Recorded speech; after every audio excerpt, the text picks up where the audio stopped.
Bimbingan dan konsultasi belajar Nurul Fikri merupakan institusi pendidikan yang berada di bawah naungan Yayasan Nurul Fikri yang dirintis sejak tahun 1985. Wow, udah lama banget ya. BKB Nurul Fikri didirikan oleh sekumpulan mahasiswa dan sarjana muslim Universitas Indonesia yang memiliki ide untuk memberikan bimbingan belajar kepada siswa-siswi dalam rangka mempersiapkan diri untuk menghadapi seleksi penerimaan mahasiswa baru. Dulu dinamakan Sipenmaru. Cabang pertama NF waktu itu dimulai dari NF Menari. Di lokasi belajar itulah sebanyak 35 siswa mengikuti bimbingan kala itu.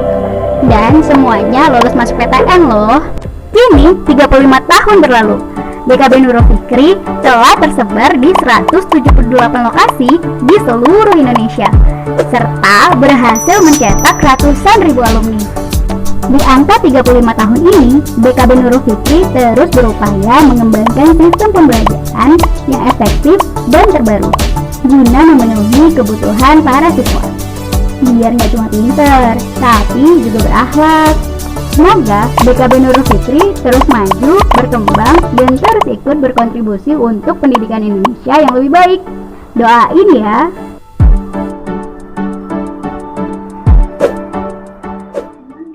Sudah Bang. Udah, Kang ya. Oke.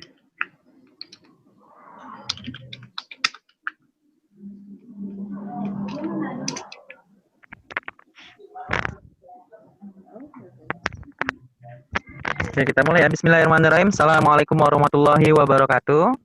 Waalaikumsalam warahmatullahi wabarakatuh. Ya, alhamdulillah. Alhamdulillahirabbil alamin wassalatu wassalamu ala asrofil anbiya'i wal mursalin wa ala rasulillah ya jema'in. Pertama dan utama mari kita panjatkan puji serta syukur kita atas kehadirat Allah Subhanahu wa taala yang dimana telah memberikan kita nikmat iman, ya, nikmat kesehatan sehingga nikmat luang waktu sehingga hari ini kita bisa berhadir, berkumpul, bersilaturahim pada kegiatan hari ini Talkshow Parenting. Insya Allah akan dibawakan oleh pemateri kita Umi Novi. Salawat bersama kita hadiahkan pada baginda kita, saudara kita Nabi Muhammad Sallallahu Alaihi Wasallam. Allahumma sholli ala sayyidina Muhammad yang dimana telah membawakan kita dari masa terang benderang akan ilmu pengetahuan. Terima kasih kami ucapkan kepada orang tua ya yang sudah bergabung pada kegiatan kita hari ini Talkshow Parenting yang diadakan dari BKB Nurul Fikri Sesumbagut ya. Jadi kita Nurul Fikri itu nasional. Namun untuk kegiatan kali ini kita yang mengadakan adalah dari wilayah Sumbagut. Sumbagut itu terdiri dari daerah Banda Aceh, Lok Sumawe, Medan, kemudian Pekanbaru dan Payakumbuh. Untuk hari ini kegiatan ini akan dipandu oleh saya selaku moderator Yogi Putra. Saya berasal dari Medan. Dan di Medan kita ada 4 lokasi, ya. Di Banda Aceh kita ada 2 lokasi, kemudian di Lok Sumawe kita ada 1 lokasi, di Pekanbaru ada 2 lokasi, di Payakumbuh kita ada 1 lokasi. Nurul Fikri. Kemarin kita sudah sempat memberikan informasi terkait tentang kegiatan kita hari ini kepada orang tua, dan kemarin kita juga sudah mengingatkan kembali untuk kegiatan kita pada hari ini pukul 2. Mungkin kalau ada orang tua yang mungkin temannya juga sempat tahu mengikuti kegiatan ini, mungkin juga bisa saling mengingatkan bahwa kita sudah mulai pada kegiatan kita siang hari ini. Untuk saat ini yang sudah bergabung ya mungkin kita bisa cek lagi. Ada Ibu Ida Fitriani, kemudian ada Pak Ade Subasar, kemudian ada Bu Eva Risna, Bu Nini, Bu Amalia, kemudian Ibu Khairunisa, Ibu Darmawati, kemudian juga ada Ibu Fatmaliza, kemudian ada Ibu Lucy, kemudian ada Pak Rahmat, ada Ibu Rama, kemudian ada Bapak Samsuri, kemudian ada Ibu Suryanti, Bapak Syaiful Banum, dan Bapak Darni. Kembali kami mengingatkan bagi orang tua yang sudah bergabung pada siang hari ini kami dari Nurul Fikri telah mengirimkan link absensi untuk kegiatan. Mungkin bagi yang bergabung saya akan kirimkan lagi, mungkin bisa diisi. Absensi ini gunanya nanti kita akan memberikan berupa e-sertifikat yang terisi nama secara masing-masing oleh orang tua. Jadi mungkin bisa diisi terlebih dahulu bagi orang tua yang mungkin baru bergabung. Bisa dilihat pada kolom chat Zoom. Saya sudah berikan link absensi kehadirannya. Nah, itu bisa di input untuk absensinya. Oke, insya Allah kegiatan kita hari ini kita akan mulai sebentar lagi. Ya, saya bakal bacakan terkait profil materi kita hari ini. Mungkin kepada adminnya Bang Eji mungkin bisa ditayangkan untuk profil materi kita.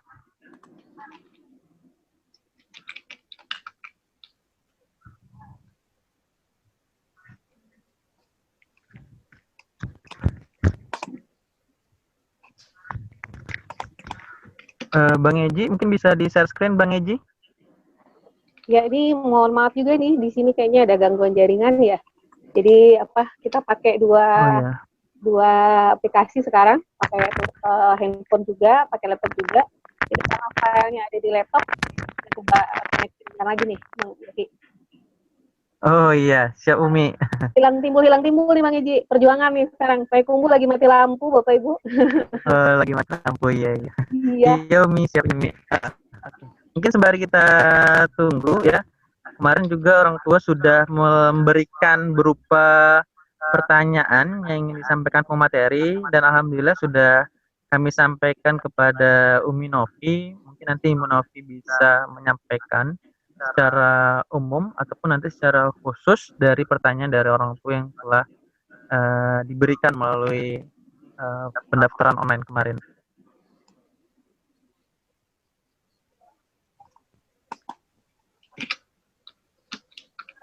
Oke, sudah bisa ya.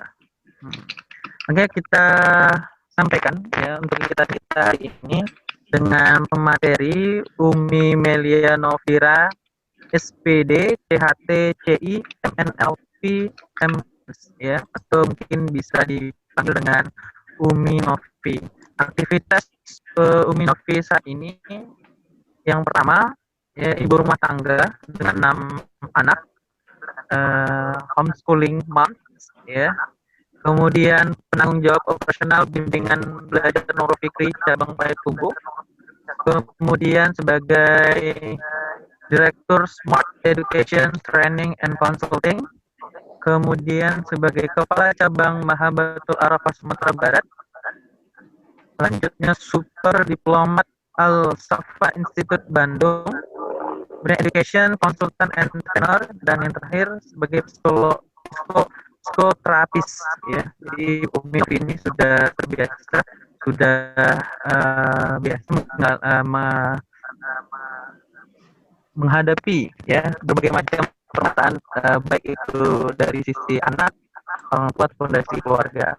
Nah, kemudian pendidikan yang diberikan oleh Umi Novi, satu matematika UNP Padang, kemudian pendidikan non formalnya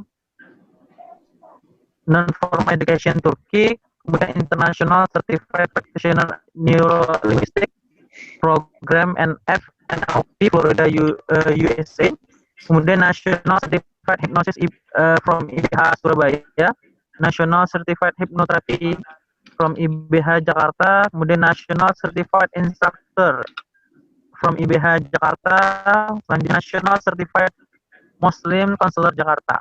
Prestasi yang pernah diraih oleh Umi Novi, pertama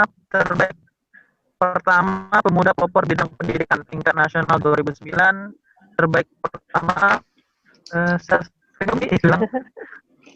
hilang ya Bang ya. Nanti ya. Nah, udah gitu deh Bang. Nah, itu mungkin sedikit tentang profil Umi Novi. Mungkin orang tua sudah tidak sabar nih Umi untuk kita menyaksikan ya materi yang nanti akan dibawakan oleh Umi Novi. Insya Allah 1 jam ke depan mereka akan disampaikan oleh Umi Novi, sekaligus nanti akan menjawab dari pertanyaan-pertanyaan orang tua yang sudah disampaikan melalui pendaftaran via online, dan nanti juga kita buka sesi diskusi untuk orang tua terkait materi hari ini. Oke, kepada Umi Novi, waktu kami persilahkan. Baik, terima kasih Bang Yoki dari Medan. Ya. Baik, sebelumnya suara Umi jelas Bang? Insya Bisa Allah didengar Bang? Jelas, Umi. Nah, jelas ya, baik. Assalamualaikum warahmatullahi wabarakatuh. Bapak, Ibu, Ayah, Bunda, semuanya, Alhamdulillah hari ini Allah takdirkan kita berhimpun, berkumpul, meskipun tidak bisa bertatap muka secara langsung, hanya bisa bertatap muka via online, tetapi semoga Allah jadikan ini bagian dari ikhtiar kita membangun ukhuwah dan juga menambah ilmu, menambah amalan, sehingga membaikkan diri kita di dunia, memantaskan diri kita di akhirat. Subhanallah, hari ini sebelumnya saya sampaikan bahwa saya sedang dalam posisi di Kota Payakumbuh, Sumatera Barat, dan sekaligus juga sebagai penanggung jawab bimbingan dan konsultasi belajar Nurul Fikri Payakumbuh. Hari ini kita sedang diuji nih kalau di Payakumbuh ya, kebetulan di daerah kita sedang mati lampu, jadi di sini agak susah sinyal, agak susah untuk akses komunikasi. Jadi saya keluar dari kantornya sekarang. Tapi alhamdulillah meskipun sambil nyambi nih dengan 2 media, insya Allah materi akan kita coba tampilkan secara penuh. Kalaupun nanti terkendala, insya Allah Bapak Ibu akan tetap mendapatkan slide-nya. Kita akan kirimkan, ya. Meski nanti kalaupun tampilan slide tidak bisa penuh karena memang di sini sinyalnya hilang timbul, nanti insya Allah Bapak Ibu tetap akan mendapatkan slide secara utuh. Baik, kita mulai materinya, Ayah Bunda. Bismillah. Hari ini sebenarnya bicara tentang stres pengasuhan yang hari ini memang sepertinya juga ikut mewabah ya. Seiring dengan berkembangnya wabah COVID-19 di negara kita dan bahkan di dunia sebenarnya, dan stres pengasuhan ini juga semakin berkembang. Sebagai seorang psikoterapis di Nurul Fikri, tugasnya biasanya mengajarkan bimbingan dan konsultasi belajar Nurul Fikri itu mengajar BIP namanya ya Bunda. Jadi kalau khusus Nurul Fikri ada satu topik yang memang membahas salah satu tentang psikologi anak, dan sebagai seorang psikoterapis di Tentor BIP, saya sering menemukan kasus anak-anak hari ini yang juga stres. Benar Bunda, jadi yang stres tuh bukan cuma kita orang tua gitu, tapi anak-anak juga stres menghadapi pandemi yang hari ini mempengaruhi proses belajar mereka, proses pergaulan mereka, interaksi mereka. Nah, dari apa yang saya temukan di lapangan, baik yang kita temukan di bimbel, di Nurul Fikri, maupun di luar, karena memang aktivitas saya juga di luar sebagai seorang psikoterapis, kita belajar banyak hal dari pengalaman keluarga yang hari ini sedang berinteraksi dengan kita. Beberapa di antaranya, saya ingin mencuplik berita-berita yang akhir-akhir ini sangat booming ya. Kalau kita lihat mungkin di 2 pekan terakhir, atau tepatnya mungkin dalam 1 bulan September kemarin, kita menemukan berita-berita viral yang di satu sisi bikin miris. Kenapa? Karena memang ini real terjadi di sekitar kita. Ya, untuk proses belajar saja, ya. Nah ini, Ayah Bunda bisa lihat ya, untuk proses belajar saja, ada seorang ibu yang bahkan rela memukuli anaknya dengan selang air. Nah ini kemarin sempat heboh videonya lewat WhatsApp, karena memang videonya di-share lewat grup WA, dan ini ternyata sangat mempengaruhi banyak orang tua merasa dapat teman. Karena ternyata yang mukul anak itu bukan cuman yang sempat viral videonya, tapi juga ternyata banyak orang. Bahkan klien saya juga mengakui dengan jujur bahwa dia juga ikut termasuk orang yang sampai menyakiti anak-anak secara fisik. Yang sedihnya lagi, di 2 minggu yang lalu, kita menemukan bahkan ada seorang ibu, ini bukan cuma ibu, ayah dan ibunya bahkan memukuli anak hingga tewas. Nah ini si kembar ya, umur 8 tahun, memukuli anaknya pakai gagang sapu, sampai kemudian anak itu tewas, dan akhirnya dikuburkan secara diam-diam. Nah ini terjadi di Banten, dan ini juga satu kisah yang memilukan yang hari ini terjadi di sekitar kita. Nah ini beberapa hari yang lalu, saya dapat kiriman video yang juga cukup viral, 2 hari yang lalu tepatnya, dan sampai tadi saya lihat juga masih beredar dalam postingan grup-grup yang ada di daerah. Ini Ayah Bunda bisa lihat, mungkin sebagian sudah pernah melihatnya, bagaimana stresnya seorang ibu mengajarkan tentang Pancasila kepada anaknya. Ayo Bunda bisa lihat nih. Kira-kira cuplikan filmnya video kira-kira. Tunggu dengar. Pancasila. Pancasila. Satu. Lihat di sini, Len. Lihat di sini. Pancasila. Satu. Ketuhanan yang mana? Ketuhanan yang Maha Esa. Dua. Tunggu. Ketuhanan yang mana Esa? Yang Maha Maha Esa. Coba diam juga nanya. Coba cerita. Coba jawab. Pancasila satu.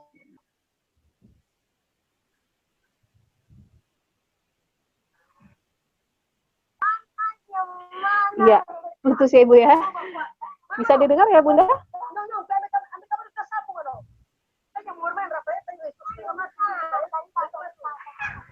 Belajar online. Pancasila.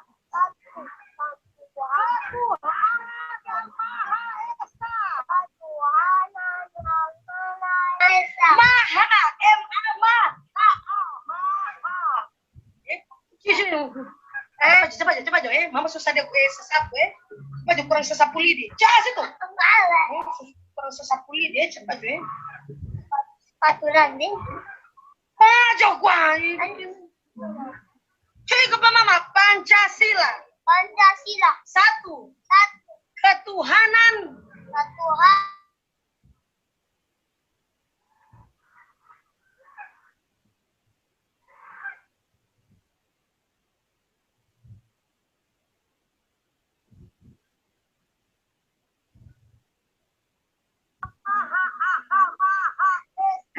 Ayo Bunda bisa melihatnya atau terputus-putus? Ketuhanan yang Maha Esa. Putus Umi. Putus ya? Oke.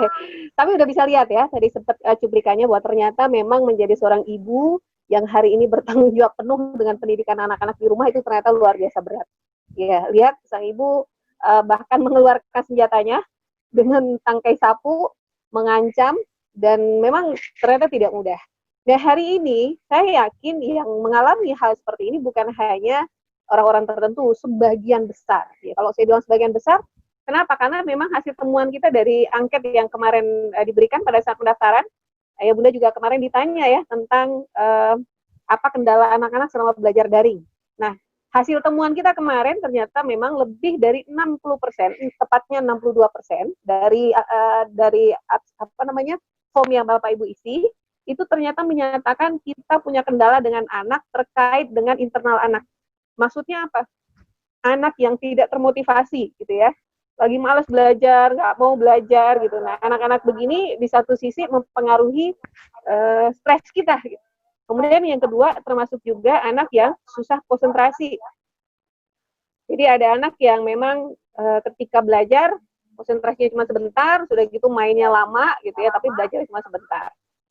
Nah, termasuk juga ada di antara kita yang anak memang sulit untuk menangkap aktivitas pembelajaran, nggak ngerti-ngerti gitu ya, bukan cuma males, bukan cuma nggak fokus, tapi memang nggak ngerti materinya gitu.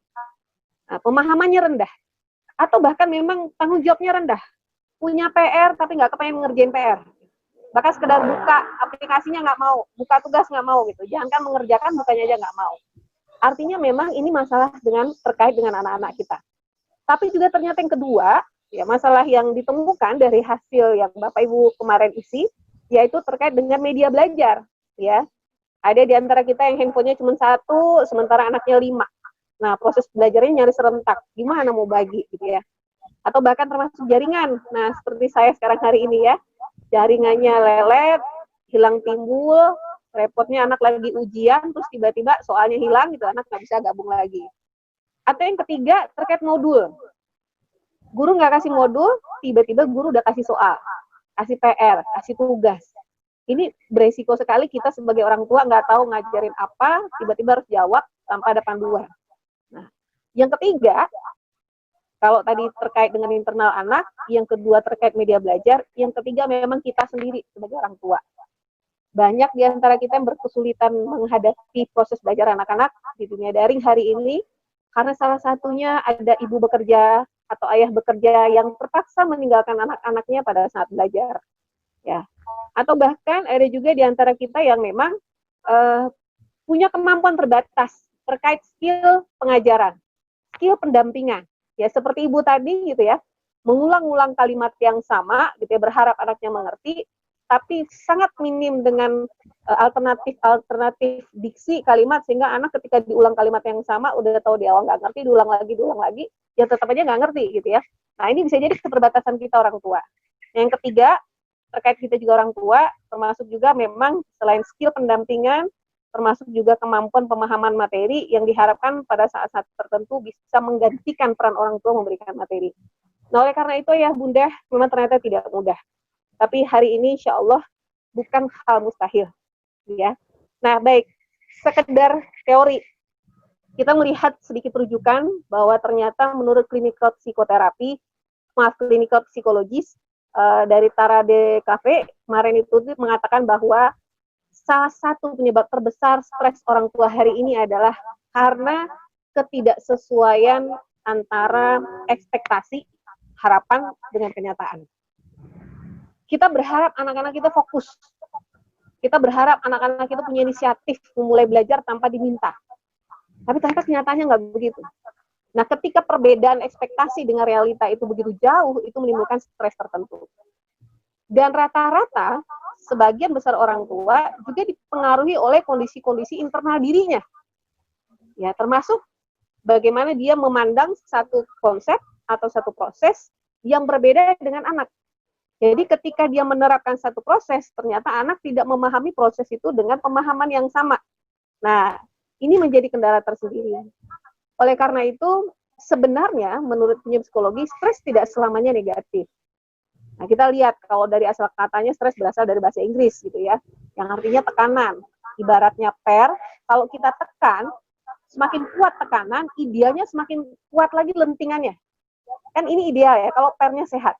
Tapi kalau pernya rusak, ketika ditekan, geblek, patah, nggak ada lentingan.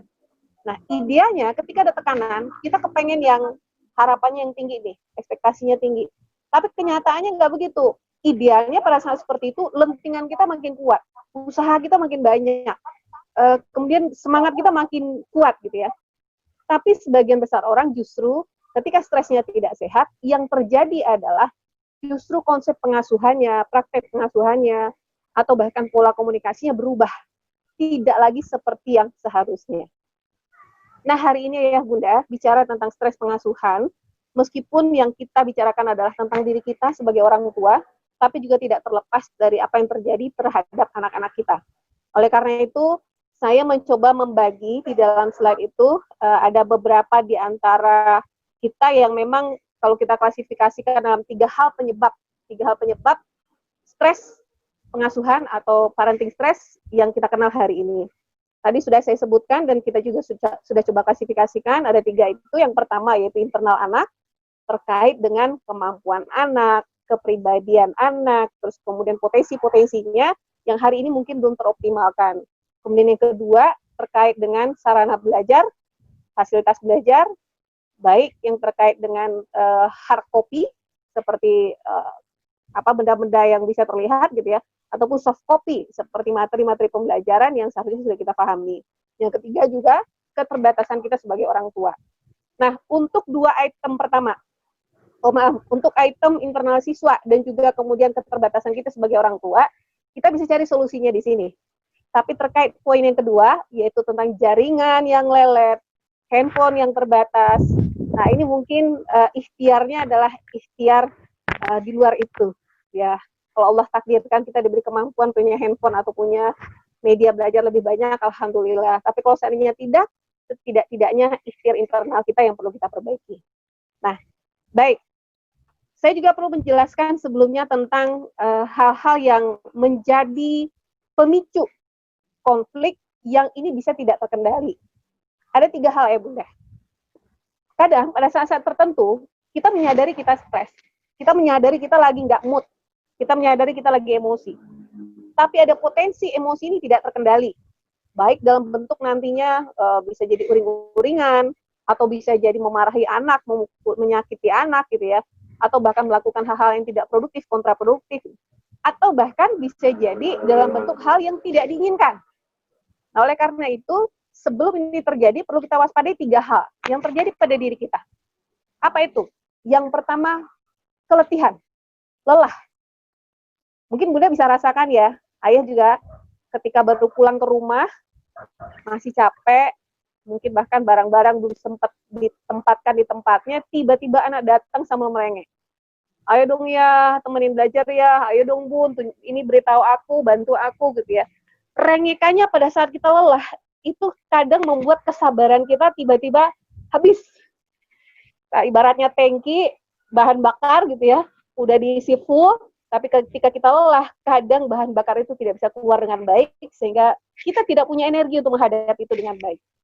Jadi kelelahan adalah salah satu faktor yang bisa membuat emosi kita tidak terkendali. Maka kita akan antisipasi ini. Yang kedua, faktor yang membuat emosi kita tidak terkendali adalah sakit. Ya, ketika kita sakit gigi ya Bunda, yang sakit gigi ya Bunda. Tapi entah kenapa kita paling kesel tuh ngeliatin anak misalnya mungkin kalau lagi baca buku, tapi suaranya keras-keras gitu ya, kenceng-kenceng.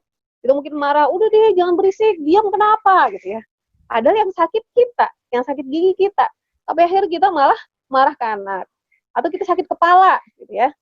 Nah, ini baru sakit secara fisik, belum sakit secara mental. Yaitu punya masalah. Ini yang ketiga.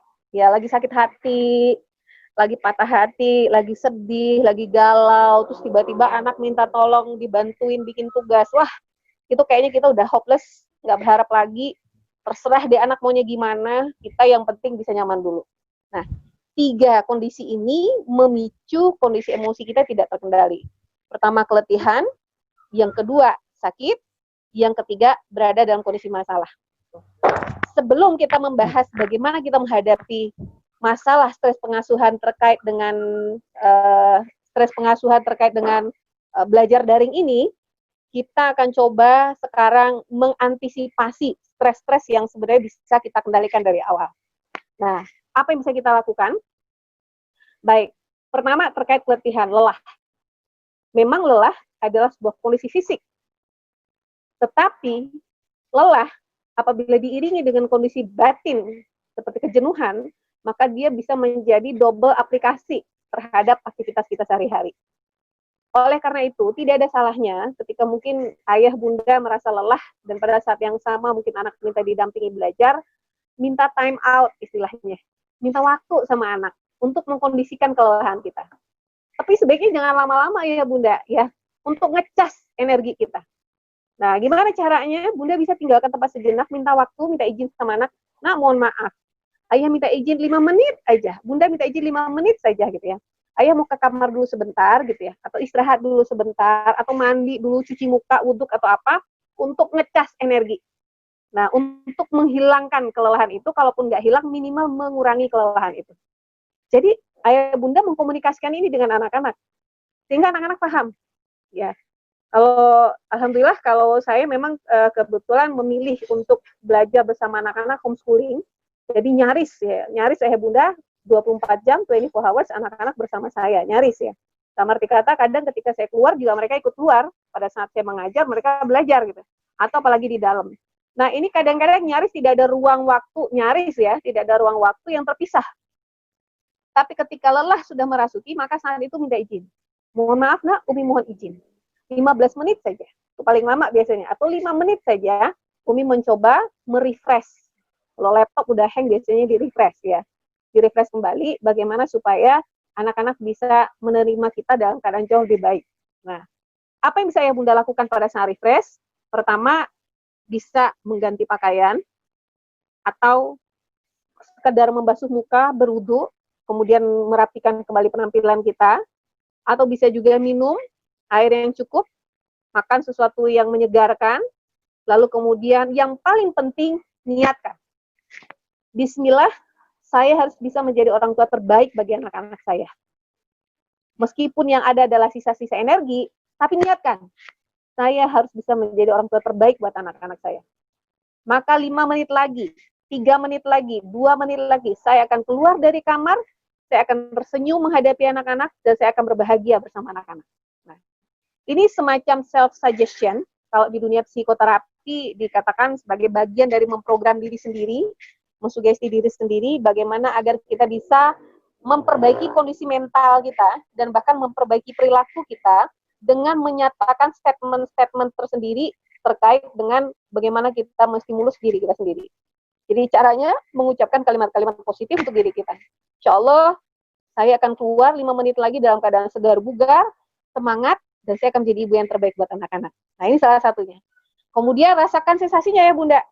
Boleh bisa bercermin gitu ya, sambil ngaca, tersenyum, terus kemudian membayangkan diri kita akan menghadapi orang yang kita cintai, akan memberikan yang terbaik kepada anak-anak kita. Ya kalau kita sebagai guru, kalau saya sebagai guru ayah bunda rasanya nggak siap ketemu murid kalau saya lagi nggak rapi, lagi nggak mood gitu ya. Nah sebenarnya anak-anak kita lebih berhak mendapatkan kondisi terbaik kita ketimbang anak orang lain. Jadi karena itu program ini penting. Oke. Satu. Yang kedua, ketika bunda berada dalam keadaan sakit atau ayah dalam keadaan sakit. Nah, ini sebenarnya ada 2 kemungkinan. Pertama masih bisa di reprogramming, diprogram ulang. Contoh, di beberapa teknik psikoterapi ada beberapa teknik yang bisa menghilangkan sensasi rasa sakit ya bunda. Ada beberapa di antaranya. Nanti kapan-kapan kita bisa bahas ini. Tetapi secara prinsip, kadang kita bisa rasakan begini kira-kira. Kalau bunda sedang fokus dengan diri sendiri, misalnya lagi di kamar, itu terasa banget sakit gigi, sakit kepala, sakit hati gitu ya. Tapi kalau lagi rame-rame nggak kerasa. Nah, kalau yang kayak begini, ini termasuk kategori tipe sakit yang termasuk kategori psikoterapi, psikosomatis, ya, penyakit fisik yang dipengaruhi oleh pikiran. Contoh penyakitnya apa? Sakit mah, tensi, terus kemudian diabetes, gitu ya. Bahkan termasuk kanker. Ternyata lebih dari 70% penyakit yang dikenal di dunia kedokteran hari ini itu adalah penyakit termasuk psikosomatis. Ciri-cirinya, kalau lagi banyak masalah, pikirannya kambuh. Kalau banyak masalah, lagi banyak pikiran, penyakitnya kambuh atau makin berat. Nah, ini ciri-ciri penyakit psikosomatis. Kalau ini yang Bunda alami, ini yang Bunda rasakan, maka kondisi ini sebenarnya sekali lagi balik. Kita harus mere-educate diri kita, mengedukasi ulang, memprogram ulang, mereduksi rasa sakit itu, bahkan bisa menghilangkan sensasi sakitnya dengan pola-pola tertentu. Beberapa dia teknik terapeutik yang bisa kita terapkan adalah mencoba satu mensyukuri rasa sakit. Ini memang sulit bunda, apabila kita tidak memahami prinsipnya. Bahwa ternyata dalam Islam, sakit juga membawa kebaikan. Sakit juga membawa keberkahan. Salah satunya Allah gugurkan dosa-dosa kita. Allah berikan pahala yang berlipat ganda. Dan ini apabila dinikmati, plus dan disyukuri, maka insya Allah akan menjadi self-healing, penyembuh bagi diri kita sendiri. Jadi sakit itu bukan dikeluhkan, tapi disyukuri. Nah ini berat ini. Kalau nggak latihan nggak gampang gitu ya. Jadi lagi sakit kepala, aduh gitu. Masya Allah, Alhamdulillah ya Allah, dosa saya lagi banyak. Mungkin dengan sakit ini, Engkau bermaksud menghapuskan dosa-dosa saya kemarin yang bahkan saya sendiri sudah lupa untuk bertaubat kepadamu. Alhamdulillah dengan sakit ini saya jadi ingat bahwa Engkau yang memberikan rasa sakit. Aku jadi ingat bahwa aku berharap kesembuhan hanya kepada Engkau. Nah hal begini ya bunda akan membuat sensasi rasa itu berkurang. Satu. Yang kedua, memang memberikan proses secara fisikly. Contoh, ada beberapa pijat refleksi yang ayah bunda bisa lakukan, seperti menitik menekan pada titik-titik meridian tubuh di telapak tangan, ya ada 8 titik di telapak tangan. Ini mohon maaf saya nggak bisa peragakan karena saya satu tangan lagi pegang handphone. Tapi intinya melakukan pijat refleksi bisa di telapak tangan atau bahkan kalau ayah bunda belajar ada namanya SEF, Spiritual Emotional Freedom Technique, tapping mengetuk pada wajah. Terus kemudian bawah mata, ada juga 11 titik gitu ya, itu juga bisa membantu merefleksi dan mereduksi rasa sakit. Atau bahkan pijat telapak kaki. Kasih telapak kakinya minyak apa aja. Kalau bisa misalnya minyak zaitun gitu ya, atau minyak kayu putih. Setidak-tidaknya minyak makan gitu ya. Tapi dikasih minyak telapak kakinya, dipijit secara lembut. Nah ini bisa menimbulkan relaksasi dan reduksi sensasi rasa sakit. Ini untuk saya rekomendasikan pada penyakit-penyakit yang diderita termasuk kategori yang tadi ya, penyakit psikosomatis. Tetapi untuk penyakit yang tidak termasuk kategori psikosomatis, contohnya apa? Patah tulang, ya. Patah tulang bukan psikosomatis, ya. Memang tulangnya patah, nggak ada hubungannya sama psikologis. Mau lagi seneng, mau lagi kesel, ya tulangnya patah, ya sakit gitu ya. Nah, ini nggak masuk psikosomatis. Dan ciri-cirinya juga biasanya memang kalau kita untuk mereduksi rasa sakit memang sangat membutuhkan obat. Jadi kalau nggak makan obat kayaknya nggak berkurang gitu ya. Meskipun kita lagi heboh-heboh, tapi kalau obatnya nggak dimakan, tetap rasa sakitnya ada. Nah, khusus untuk kasus sakit yang kedua, sepertinya bunda, ayah harus menyampaikan kepada anak-anak permohonan maaf tidak bisa optimal mendampingi mereka belajar. Ya, kalau memang tidak memungkinkan rasanya untuk mendampingi mereka belajar, mohon izin saja. Mohon maaf, Nak, Umi sedang tidak enak badan, Umi lagi sakit, Umi seperti tidak bisa mendampingi. Nah, ini akan lebih nyaman karena anak belajar memahami kita dan menerima keadaan kita. Nah, jangan dipaksakan. Seperti mau mudah paksakan lagi sakit kepala, lagi sakit gigi gitu ya, terus anaknya nggak ngerti-ngerti, aduh, ini bisa makin parah nih gitu ya, yang harusnya nggak marah jadi marah gitu kan. Anaknya baru nyoba 1 kali, yang kedua gitu udah langsung ngamuk-ngamuk. Nah, ini bisa menyebabkan stres kita tidak terkendali. Oke, yang ketiga, selain kelelahan, keletihan, yang kedua sakit, yaitu masalah. Sebenarnya ada kaitannya juga dengan poin nomor 2. Biasanya masalah menimbulkan sensasi sakit, baik secara fisik maupun secara mental. Kalau secara mental, emang lagi punya masalah sama pasangan, ya nggak lagi ribut sama bapaknya anak-anak, atau sebaliknya. Terus tiba-tiba anak minta ditemenin belajar. Wah, itu bisa langsung naik tuh, gitu ya. Atau bahkan bunda lagi, ya kalau sekarang nih lagi COVID, tiba-tiba harus dikarantina, nggak bisa kemana-mana, lockdown, PSBB, nggak bisa cari nafkah, ada resiko pengurangan pendapatan keluarga, bahkan ada yang terhenti pemasukan keluarganya, 100%. Nah, ini kan menimbulkan kegalauan tersendiri, bikin cemas, bikin takut, dan ini membuat kita merasa tidak produktif. Sehingga kadang ketakutan tersendiri, kecemasan itu menimbulkan dampak terganggunya proses peran kita menjadi orang tua yang terbaik buat anak-anak. Nah, khusus untuk masalah, memang sebaiknya mencari solusi terhadap masalah ini. Kalaupun ada hal-hal yang tidak bisa instan, nggak bisa selesai sekarang juga, tapi sekali lagi yakinilah bahwa Allah tidak pernah memberikan satu masalah selain kita pasti bisa memikulnya. Allah tidak akan memberikan satu beban, kecuali kita pasti sanggup memikulnya. Jadi yakin saja bahwa insya Allah, Allah akan berikan jalan keluar, dan atau Allah akan gantikan keadaan ini dengan keadaan yang lebih baik. Insya Allah. Nah, itu beberapa kondisi yang memang perlu diantisipasi dan perlu dikomunikasikan. Kelelahan, sakit, dan masalah. Dikomunikasikan. Nah, sekarang ya bunda, yang jadi masalah adalah kebanyakan kita tidak menyadari apa yang terjadi.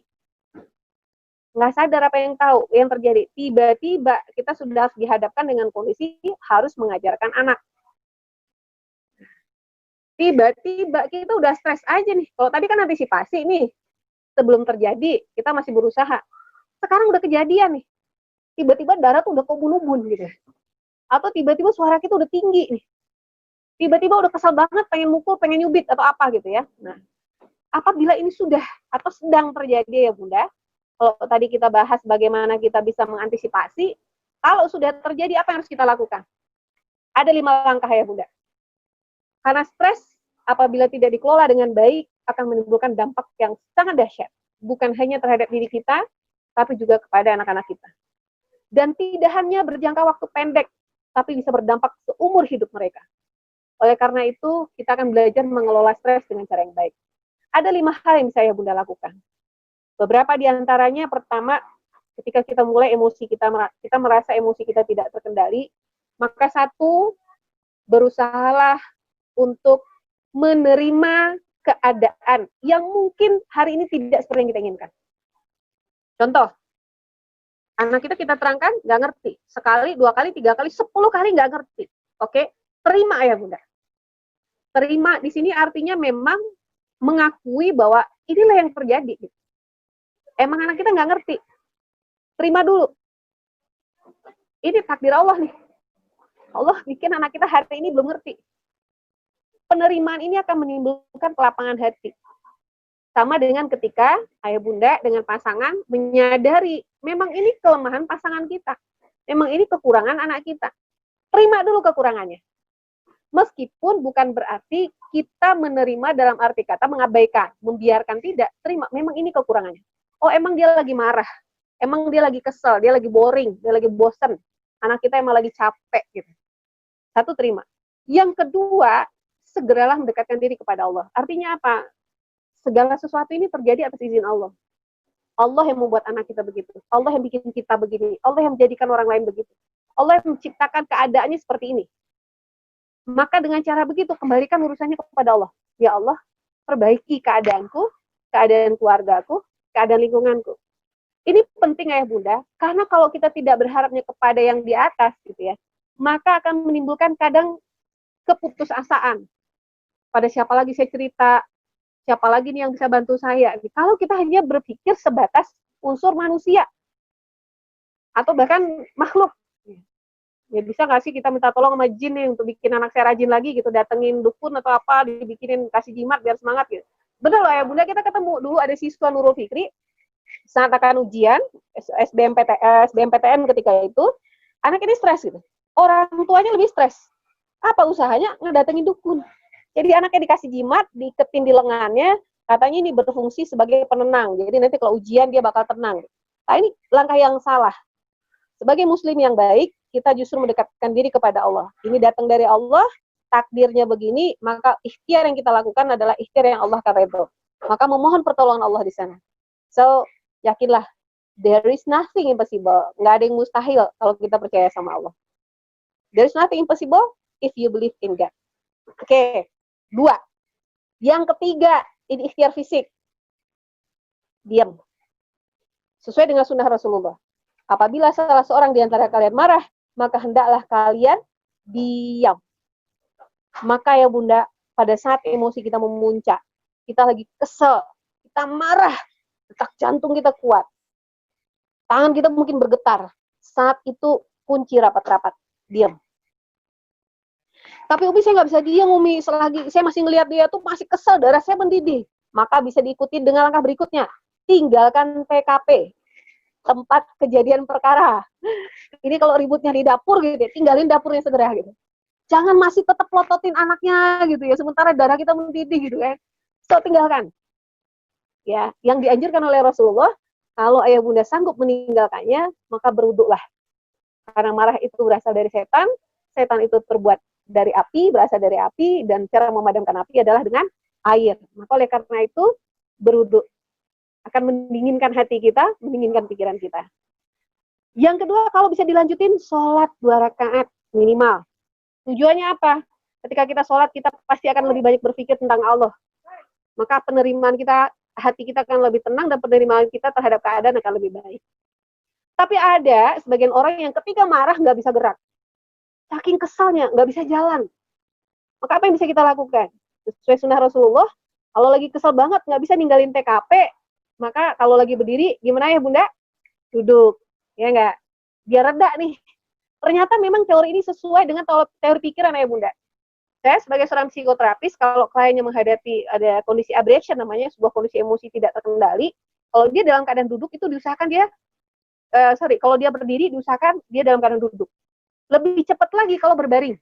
Karena gelombang otaknya kan segera turun. Ketika gelombang otaknya turun, itu subconsciousnya, pikiran bawah sadarnya akan lebih cenderung terkendali. Jadi karena itu biasanya justru di dunia psikoterapi untuk menghadapi masalah-masalah yang berat seperti trauma, fobia, stres, depresi gitu ya, itu justru kliennya dibaringkan. Nah, kalau kita yang ngadepin ya bunda gitu ya, sebelum kita dibaringkan bisa nih ibu-ibu boleh coba, tapi jangan seringan ya.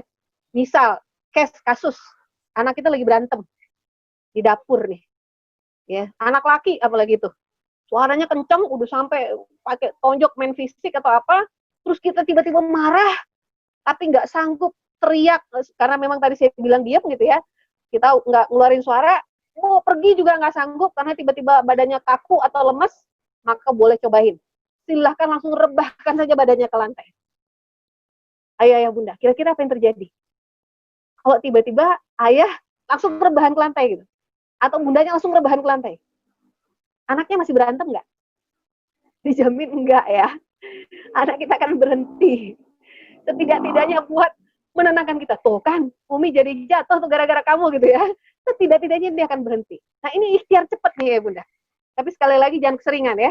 Nanti anak jadi ngukur, wah, ntar lagi bunda jatuh nih gitu ya, yang seringan. Tapi ini adalah salah satu ikhtiar bagaimana kita mengendalikan emosi kita dengan lebih cepat. Ya, sebaiknya tinggalkan TKP, tempat kejadian perkara.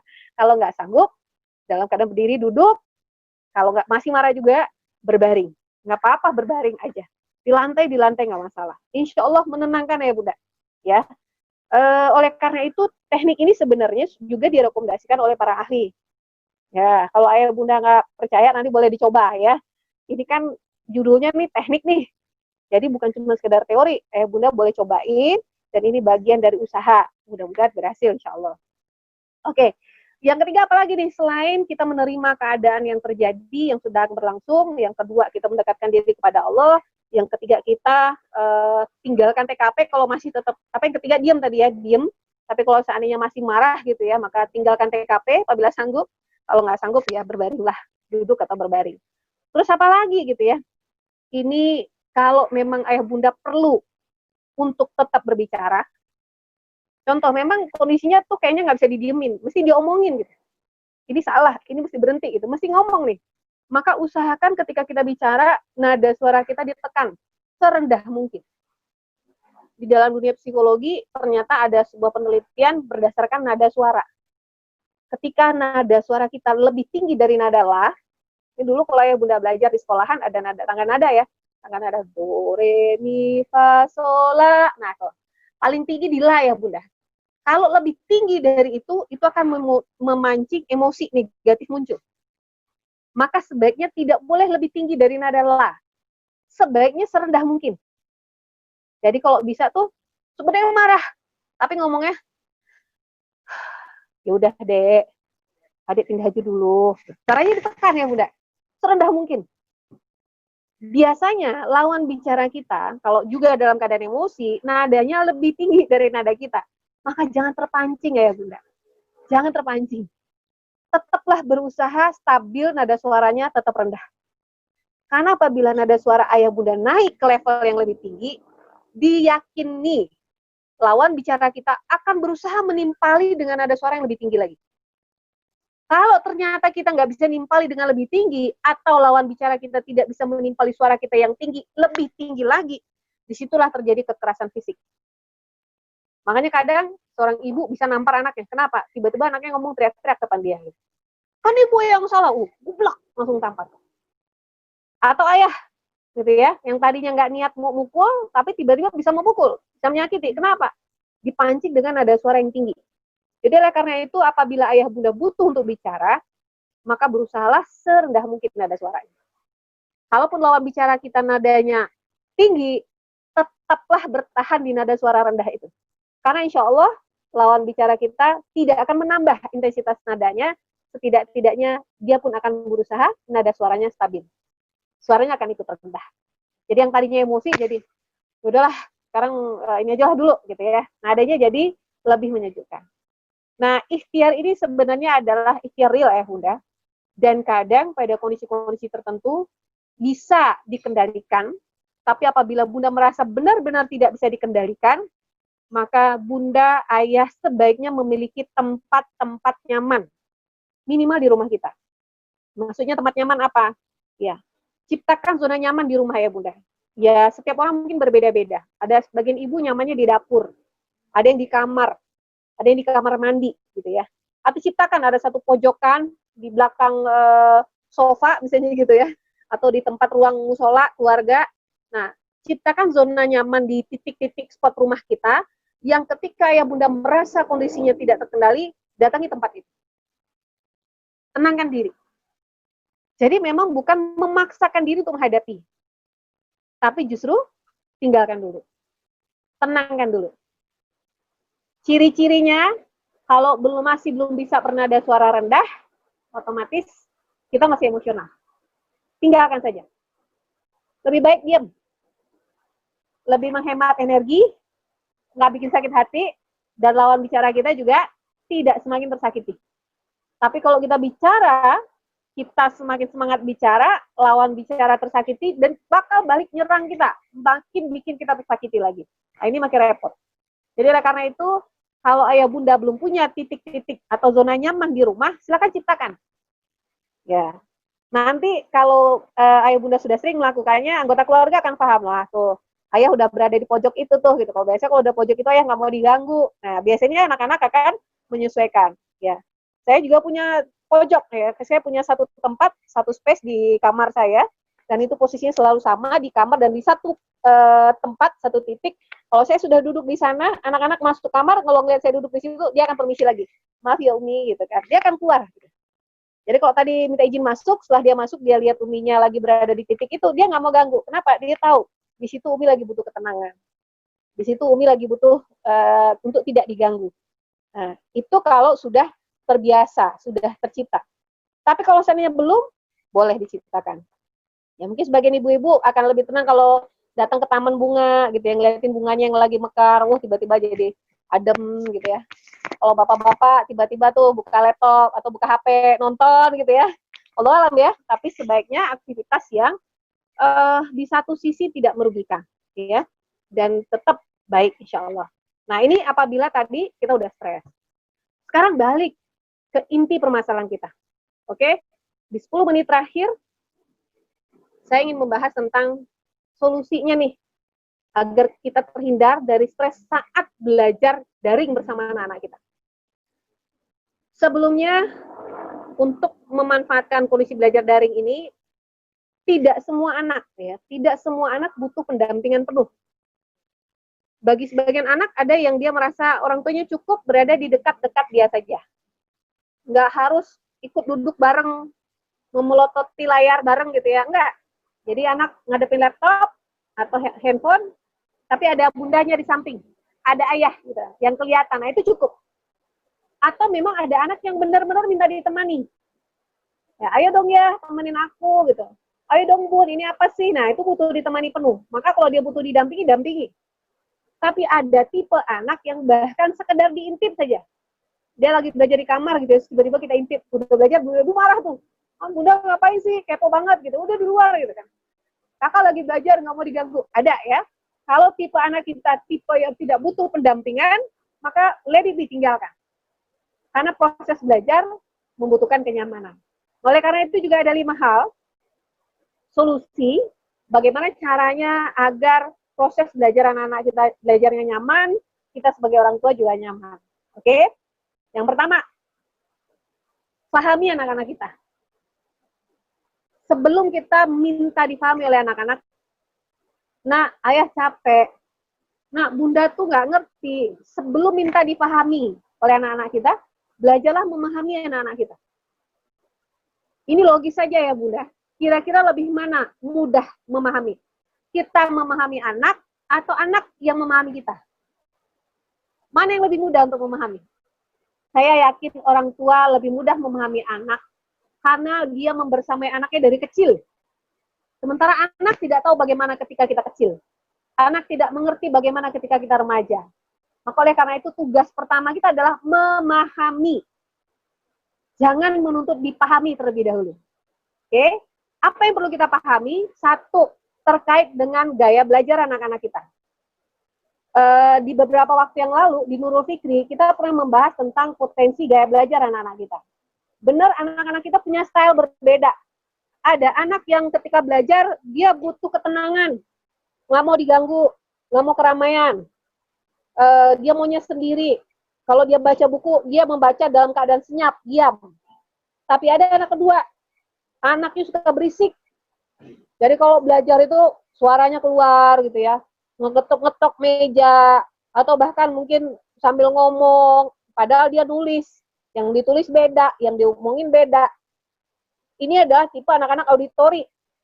Yang ketiga ada anak-anak kinestetik. Anak kinestetik, nah ini kasihan banget. Kalau orang tuanya nggak paham, sering dianggap anak-anak bermasalah. Padahal mereka adalah anak-anak cerdas. Anak-anak yang punya potensi kecerdasan. Kalau dalam tinjauan multiple intelligence-nya Howard Gardner. Anak-anak kinestetik itu nggak bisa diam ya bunda.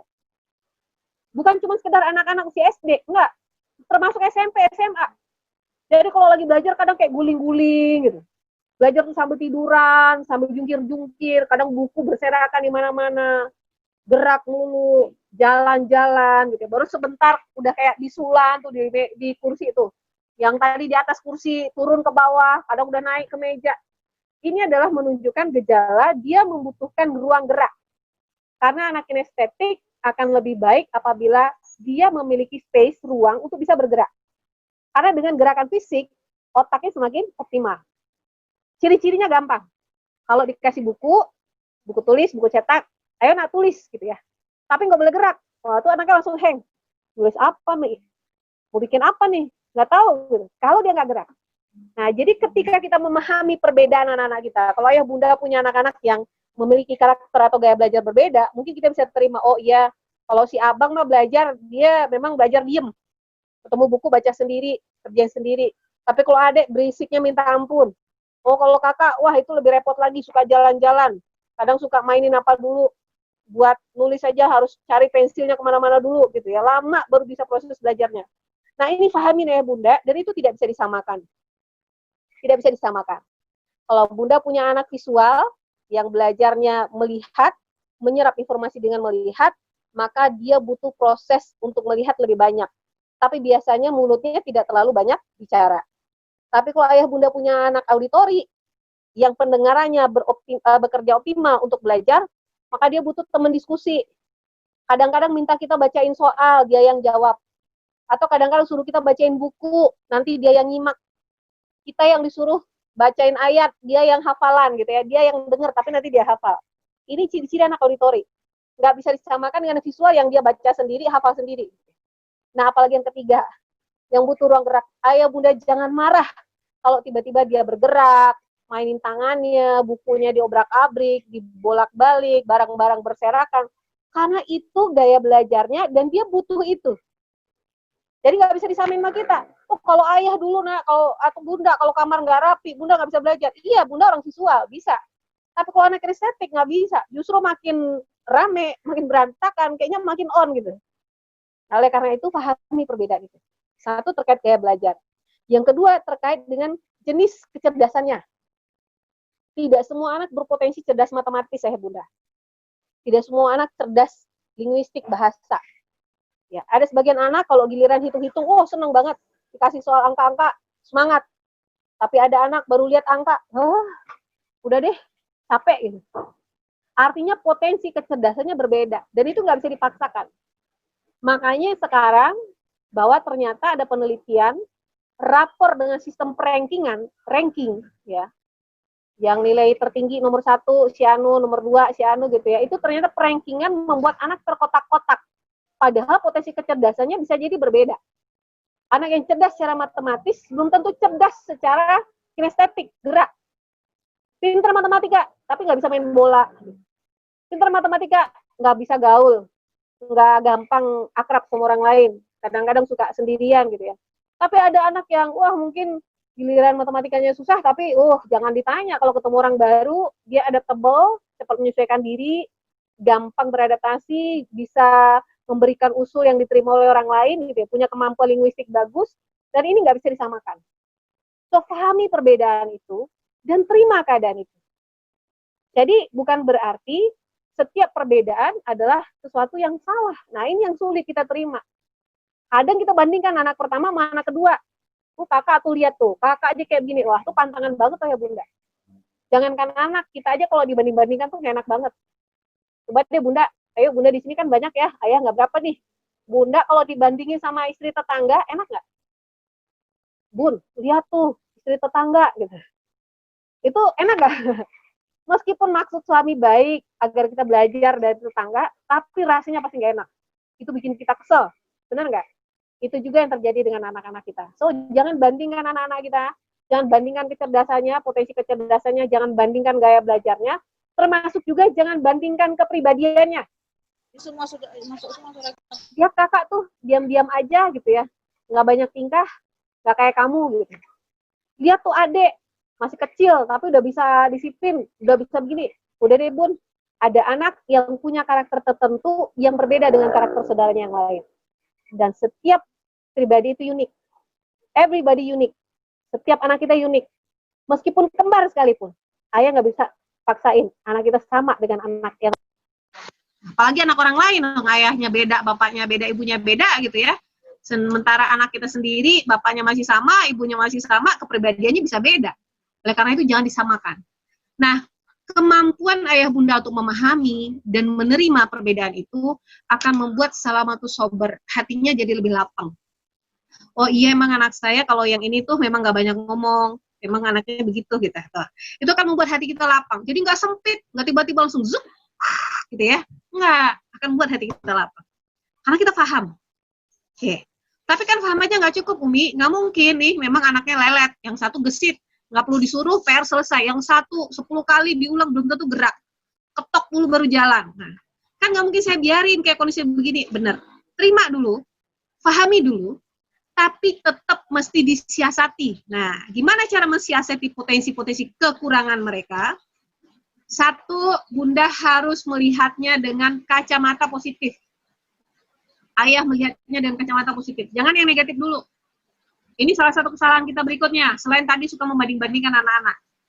Kita tuh baru suka komen kalau ketemu hal negatif. Tapi jarang komen ketika ketemu hal positif anak-anak kita.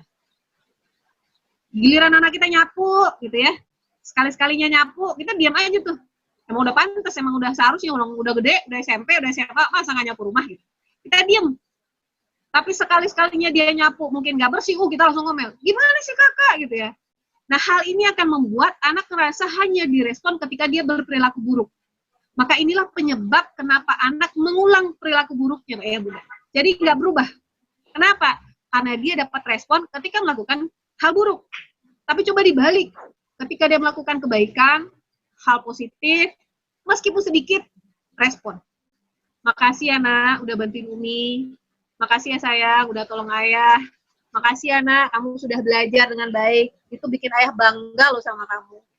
Meskipun nilaimu tidak sempurna, tapi ayah melihat usahamu sudah membuat ayah senang. Nah, ini pengakuan yang sebenarnya dibutuhkan anak. Artinya apa? Kita memahami kondisi mereka, lihat kelebihan mereka, akui kelebihan itu, dan kekurangannya kita siasati. Oke? Kita siasati. How? Gimana caranya? Nanti insya Allah ya Bunda, kalau di sesi diskusi nanti kita bisa bahas per case ya, per kasus. Ini masalahnya apa, gitu ya, kira-kira solusinya apa, gitu kan. Tapi intinya adalah secara prinsip terima dulu, kemudian yang kedua lihatlah kelebihan mereka, akui itu kalau mengucapkan, dan cara mengucapkannya ini ada sedikit teknik ya Bunda. Mungkin ayah Bunda pernah mengucapkan kalimat kira-kira seperti ini. Sebenarnya kamu tuh pinter, nak. Sebenarnya kamu tuh hebat. Tapi sayang. Sayang selanjutnya itu udah nggak enak lagi tuh. Itu biasanya kalimatnya udah negatif. Sebenarnya kamu tuh pinter. Kamu tuh keturunan ayah. Hebat. Tapi sayang. Kamu males, kamu bandel, kamu apa gitu ya. Kira-kira ya Bunda, kalimat seperti itu akan memunculkan pesan positif atau negatif ya Bunda? Anak-anak kita akan menerima pesan itu dengan rasa negatif. Sebanyak apapun pujian ayah Bunda sebelumnya. Oh, ini anak mama yang paling cantik, yang paling pinter, tapi sayang, sebanyak apapun pujian sebelumnya, kalau sudah ditutup dengan kata tapi, hilang semua pesan positif itu. Karena kata tapi, ternyata fungsinya adalah menutup pesan dan emosi sebelumnya. Nah, sekarang dibalik ya Bunda. Menurut Neuro-Linguistic Program, kita menggunakan pemrograman, menggunakan linguistik bahasa. Balik. Apa yang kita balik? Boleh sebutin kekurangannya duluan. Meskipun kemarin kamu suka males ngerjain PR. Meskipun kamu suka protes kalau dibilangin. Meskipun kamu bandel gitu ya. Tapi, nah ini penting. Tapi ayah percaya kamu insya Allah bisa berhasil kalau kamu sungguh-sungguh. Tapi Bunda percaya kamulah anak soleh yang Bunda rindukan. Tapi ayah ingin, tapi ayah yakin kamulah yang akan membahagiakan ayah kelak suatu saat nanti. Jadi dibalik. Dan itu akan menjadi pesan positif. Emosinya positif. Kenapa? Karena kalimat tapi yang kita gunakan untuk menutup pesan-pesan negatif, dan justru di akhir kita menggunakan kalimat-kalimat positif. Nah, ini sederhana, tapi ternyata efeknya luar biasa. Ayah Bunda boleh coba. Ini nanti kalau pasangan kita salah ya, bilang yang positif dulu, baru kata tapi gitu, balik ya, segera balik, oh balik dulu gitu ya. Meskipun kamu males, tapi sebenarnya kamu tuh pinter. Kalau kamu mau berusaha lebih, insya Allah Bunda percaya nilainya juga pasti lebih. Subhanallah. Oke, apalagi nih? Termasuk jangan paksakan proses belajar seperti yang kita inginkan. Maksudnya apa, Mi? Yaitu tadi, anaknya kinestetik, bundanya visual. Kalau bunda belajar, biasanya suka di tempat yang tenang-tenang.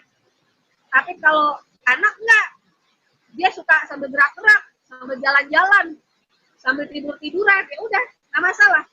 Yang penting hasil tercapai. Jadi nggak perlu paksakan proses. Oh, kamar harus rapi dulu, nggak perlu. Kalau dia bisa dapetin hasil yang optimal dengan cara dia. Jangan paksakan. Karena belajar ternyata butuh kenyamanan. Oke? Terakhir, ini penting. Cobalah untuk berdiskusi dengan guru-guru mereka ya, Bunda. Karena kadang guru memiliki cara pandang berbeda tentang anak-anak kita. Banyak kasus kita ketemu di rumah, anaknya bermasalah. Tapi ternyata di sekolah, anaknya patuh, anaknya nurut, nggak banyak tingkah. Sementara di rumah, suka membantah kita, nggak mau patuh gitu ya.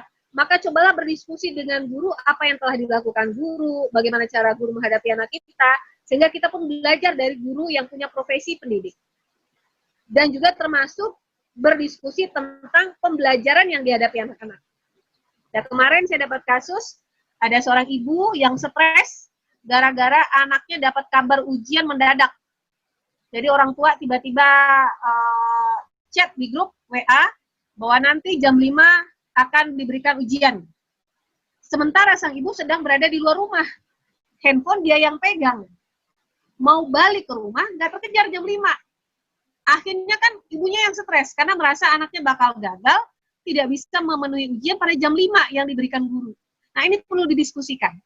Jadi artinya apa? Proses pembelajaran yang direncanakan oleh guru atau target pembelajaran yang direncanakan oleh guru perlu kita pahami. Maka berdiskusilah. Ini akan membuat setidak-tidaknya kita terkayakan dengan proses maupun juga target yang direncanakan oleh guru-gurunya anak-anak kita. Nah, ini bagi ayah bunda yang proses pembelajarannya masih didampingi oleh guru-guru. Ya. Baik, untuk 5 hal ini memang ternyata sepertinya sangat sederhana, tetapi ayah bunda boleh coba. Ayah bunda yang memahami anak-anaknya pasti lebih memiliki kepekaan telinga dan kesabaran hati mendampingi anak-anak. Tapi hari ini bagi orang tua yang tidak memahami anak-anak, seolah-olah telinga kita tertutup untuk memahami mereka, dan hati kita sempit untuk menerima keadaan mereka. Maka beberapa usaha umum, ya ini usaha umum ayah bunda yang bisa kita lakukan, belajar memahami anak-anak kita, perbedaannya baik dalam tinjauan gaya belajarnya, kecerdasannya, potensi kecerdasannya, kepribadiannya. Ini akan membuat kita lebih mudah memahami, lebih mudah menerima. Yang kedua, ciptakan kondisi yang nyaman, baik untuk anak-anak. Oh ya, satu lagi rekomendasi untuk tempat belajar ya bunda. Salah satu yang membuat anak-anak kita stres hari ini adalah ternyata tempat belajar yang tidak nyaman. Ya, kenapa tidak nyaman? Kita berpikir bahwa mungkin belajar di ruang tamu atau belajar di ruang makan itu sudah nyaman. Ini belum tentu ya bunda.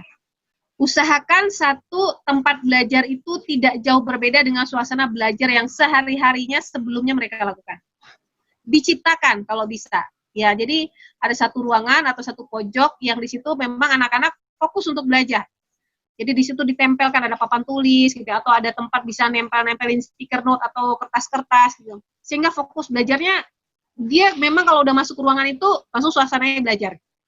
Tapi kalau belajarnya di ruang keluarga, di ruang TV atau di ruang tamu, suasananya beda. Kalau di ruang keluarga tuh bawaannya tuh pengen bercanda, pengen nonton gitu ya, karena sudah ada anchor, kondisi emosi yang sudah tercipta dengan tempat itu. Jadi sebaiknya tempat belajar daring itu adalah tempat yang dikhususkan dan konsisten untuk proses belajar anak-anak kita. Ya nggak harus ruangan, kalau memang nggak ada satu ruangan khusus gitu ya, pojokan boleh gitu ya, satu pojok yang di situ anak-anak bisa tempel pengumuman, bisa menulis, mereka bisa berekspresi di sana gitu ya. Nah, tapi tempat itu konsisten dan dibuat senyaman mungkin. Jauh dari gangguan, apa gangguannya? Kalau anak auditori, gangguannya adalah suara-suara berisik. keributan. Kalau anak visual, gangguannya adalah keramaian.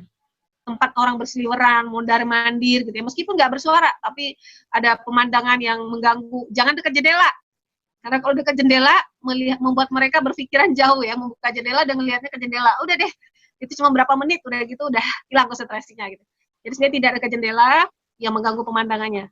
Atau yang ketiga, kalau anak kinestetik memiliki space ruang gerak yang lapang. Jadi nggak masalah kalau cuma di lantai, tapi mereka bisa guling-gulingan. Atau kalau misalnya online, yang memang masih butuh laptop, mungkin laptopnya bisa dibikinin agak lebih tinggi, sehingga anak bisa berdiri, bisa bisa bergerak, bisa sambil nulisnya di meja, bisa sambil nggak pakai kursi gitu ya. Karena memang mereka bisa bergerak. Nah ini khusus buat anak-anak kinestetik. Karena gangguan bagi anak-anak kita berbeda. Dan boleh ditanya, apa nak yang bikin kamu terganggu? Adek bun, adek tuh suka gangguin ya. Udah, adek tolong diselamatkan ya bunda. Ya, TV sebaiknya tidak menyala pada proses belajar anak-anak kita. Kenapa? Karena nalurinya ingin tahu apa nih yang sedang terjadi di luar sana. Sebaiknya dimatikan. Atau setidak-tidaknya tidak terdengar, tidak terlihat oleh anak-anak kita. Insya Allah. Baik ya bunda, sudah lewat 4 menit dari yang direncanakan. Mungkin ini ikhtiar solusi yang bisa kita lakukan dalam menghadapi proses belajar daring anak-anak kita hari ini, yang memang hari ini dibebankan kepada kita sebagai orang tua. Kalau kemarin kita berbagi peran dengan guru-guru, ustazahnya anak-anak kita, ustadznya anak-anak kita di luar sana, tapi karena pendidikan itu adalah tanggung jawab kita sebagai orang tua, yang kalau hari ini kita emban penuh, maka insya Allah itu akan tetap membuat kita menjadi orang tua yang terbaik, menjadi guru pendidik yang terbaik buat anak-anak kita. Insya Allah. Oke, mungkin itu dulu. Dan setelah ini kita boleh diskusi, masuk sharing diskusi. Ayah bunda kalau ada pertanyaan boleh chat di kolom chatting, atau nanti juga boleh bertanya langsung lewat moderator. Mungkin itu dulu Bang Yoki. Saya kembalikan kepada Bang Yoki yang ada di Medan. Silakan Bang. Ya, alhamdulillah. Terima kasih kepada Umi Novi yang materinya luar biasa. Jadi untuk sesi kali ini kita akan buka diskusi ya. Untuk diskusi yang sesi pertama ini kita buka 3 pertanyaan. Jadi bagi ayah bunda yang ingin bertanya bisa langsung menghidupkan mic-nya, atau bagi ayah bunda mau tanya di kolom chat juga boleh. Nah, jadi dipersilahkan. Bagi ayah bunda yang ingin bertanya dipersilahkan. Boleh langsung, boleh di chat gitu. Mungkin kalau di chat nih Umi ada orang tua yang ngechat dari Pak Suratman ya. Astagfirullah, selama ini kami sering ngomel karena anak kami kalau belajar sambil nyanyi-nyanyi, lari-lari, kamar berantakan banget, ternyata emang tipenya begitu gitu. Terima kasih Bu atas ilmu yang diberikan ke kami. Semoga webinar ini dilakukan terus gitu. Oh, kasih pernyataan Umi. Pernyataan ya. Ada mungkin ayah bunda yang ingin bertanya, karena kan setiap orang tua, setiap anak memiliki kondisi yang berbeda. Mungkin ada yang bisa ditanyakan secara langsung. Mumpung ada pemateri yang luar biasa, ya Umi Novi yang sudah biasa menangani berbagai masalah mungkin baik itu pada anak ataupun orang tua. Nah, sehingga kita bisa kasih solusi yang mungkin baik untuk orang tua. Mungkin ada pertanyaan Umi dari Bunda Edaswati ya. Pertanyaannya, gimana cara belajar yang efektif bagi anak ABK dengan gangguan belajar tunagrahita ya. Grahita sobat sih. Ya Umi gitu Umi. Ya, bagi anak-anak kita yang inklusi ya Bunda, khusus anak-anak luar biasa, memang membutuhkan proses belajar yang juga luar biasa, di luar kebiasaan. Ya, untuk anak-anak grahita sebenarnya Bunda kalau secara personal, secara pribadian dekat dengan anak, biasanya anak akan menceritakan kebutuhannya dan kesenangan-kesenangannya. Dia akan lebih suka belajar dengan cara seperti apa. Karena memang mungkin sangat jauh berbeda dengan kita yang normal dan tertutup gitu ya. Di sini lagi azan ayah bunda. Boleh saya minta izin beberapa saat mendengarkan azan ya? Ya Umi.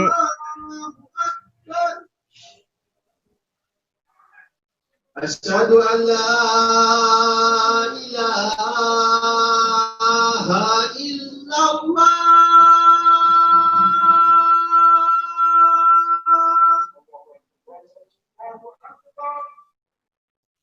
Asyhadu an la ilaha illallah.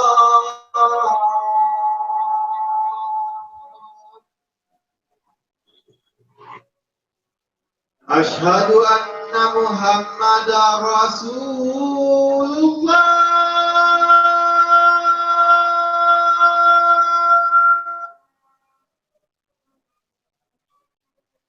Asyhadu anna Muhammadar Rasulullah.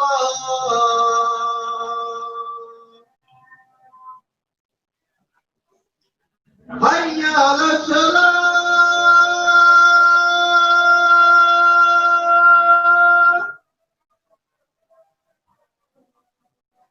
Hayya 'alas shalah.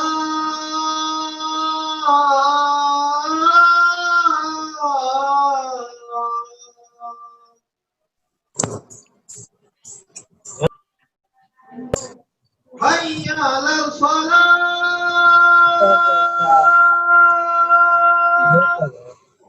Ini benar cek. Oke. Nanti dengan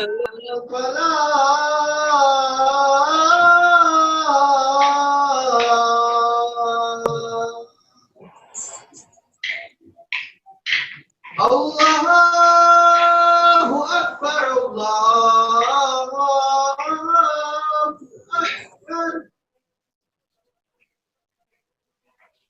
La ilaha illallah.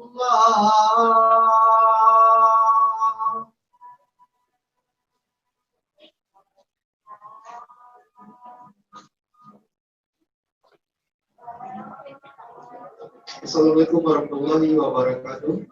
Diberitahukan kepada kaum muslimin dan muslimah, baik karyawan maupun pengunjung utara kami dan ekstrim, marilah kita menunaikan ibadah sholat asar berjamaah musallarannya yang berada di samping sehat. Mohon maaf untuk para tamu yang sedang tidak melaksanakan ibadah sholat selama jam sholat kamu tidak bisa melayani. Wassalamualaikum warahmatullahi wabarakatuh. Waalaikumsalam. Mohon maaf Ayah Bunda, di sini sudah memulai langsung jadwal sholat asar gitu ya. Tapi singkatnya begini, karena Umi. memang ya, ya Bang Yofi. Boleh Umi bentar. Jadi untuk ayah bunda, jadi ini karena kita dari berbagai daerah yang berbeda, untuk pertanyaan cukup di 3 pertanyaan saja, mungkin akan dijawab oleh pemateri Umi Novi. Pada Umi Novi mungkin bisa langsung saja dengan singkat Baik, padat. khusus untuk anak-anak tunagrahita ya Bunda, memang kita perlu mendiskusikan, karena meskipun tunagrahita biasanya kebutuhannya berbeda. Jadi nggak ada salahnya kita mengetahui dia senangnya seperti apa, dia butuhnya seperti apa. Dan sekaligus termasuk indikator ketercapaian hasil. Ini juga berbeda. Ya kalau anak lain sudah bisa ini, sudah bisa A, B, C gitu, sementara anak kita belum gitu, maka kita tidak bisa menyamakan indikator dengan anak yang lain. Karena bagi mereka indikator itu tergantung dari personal mereka. Jadi nggak bisa disamakan ya Bunda. Ya, itu secara prinsip Bang Yoki. Silakan, ini ada pertanyaan ketiga Bang ya? Ya. Iya. Langsung aja atau perlu dibacakan Umi? Baik, yang ketiga, Assalamualaikum Ibu. Saya mau bertanya bagaimana cara memotivasi anak yang kurang punya keyakinan akan kemampuannya. Dari Pak Denny Siregar ya. Ya, betul Ayah Bunda. Ya. Kadang anak kita termasuk kategori yang termasuk underestimate.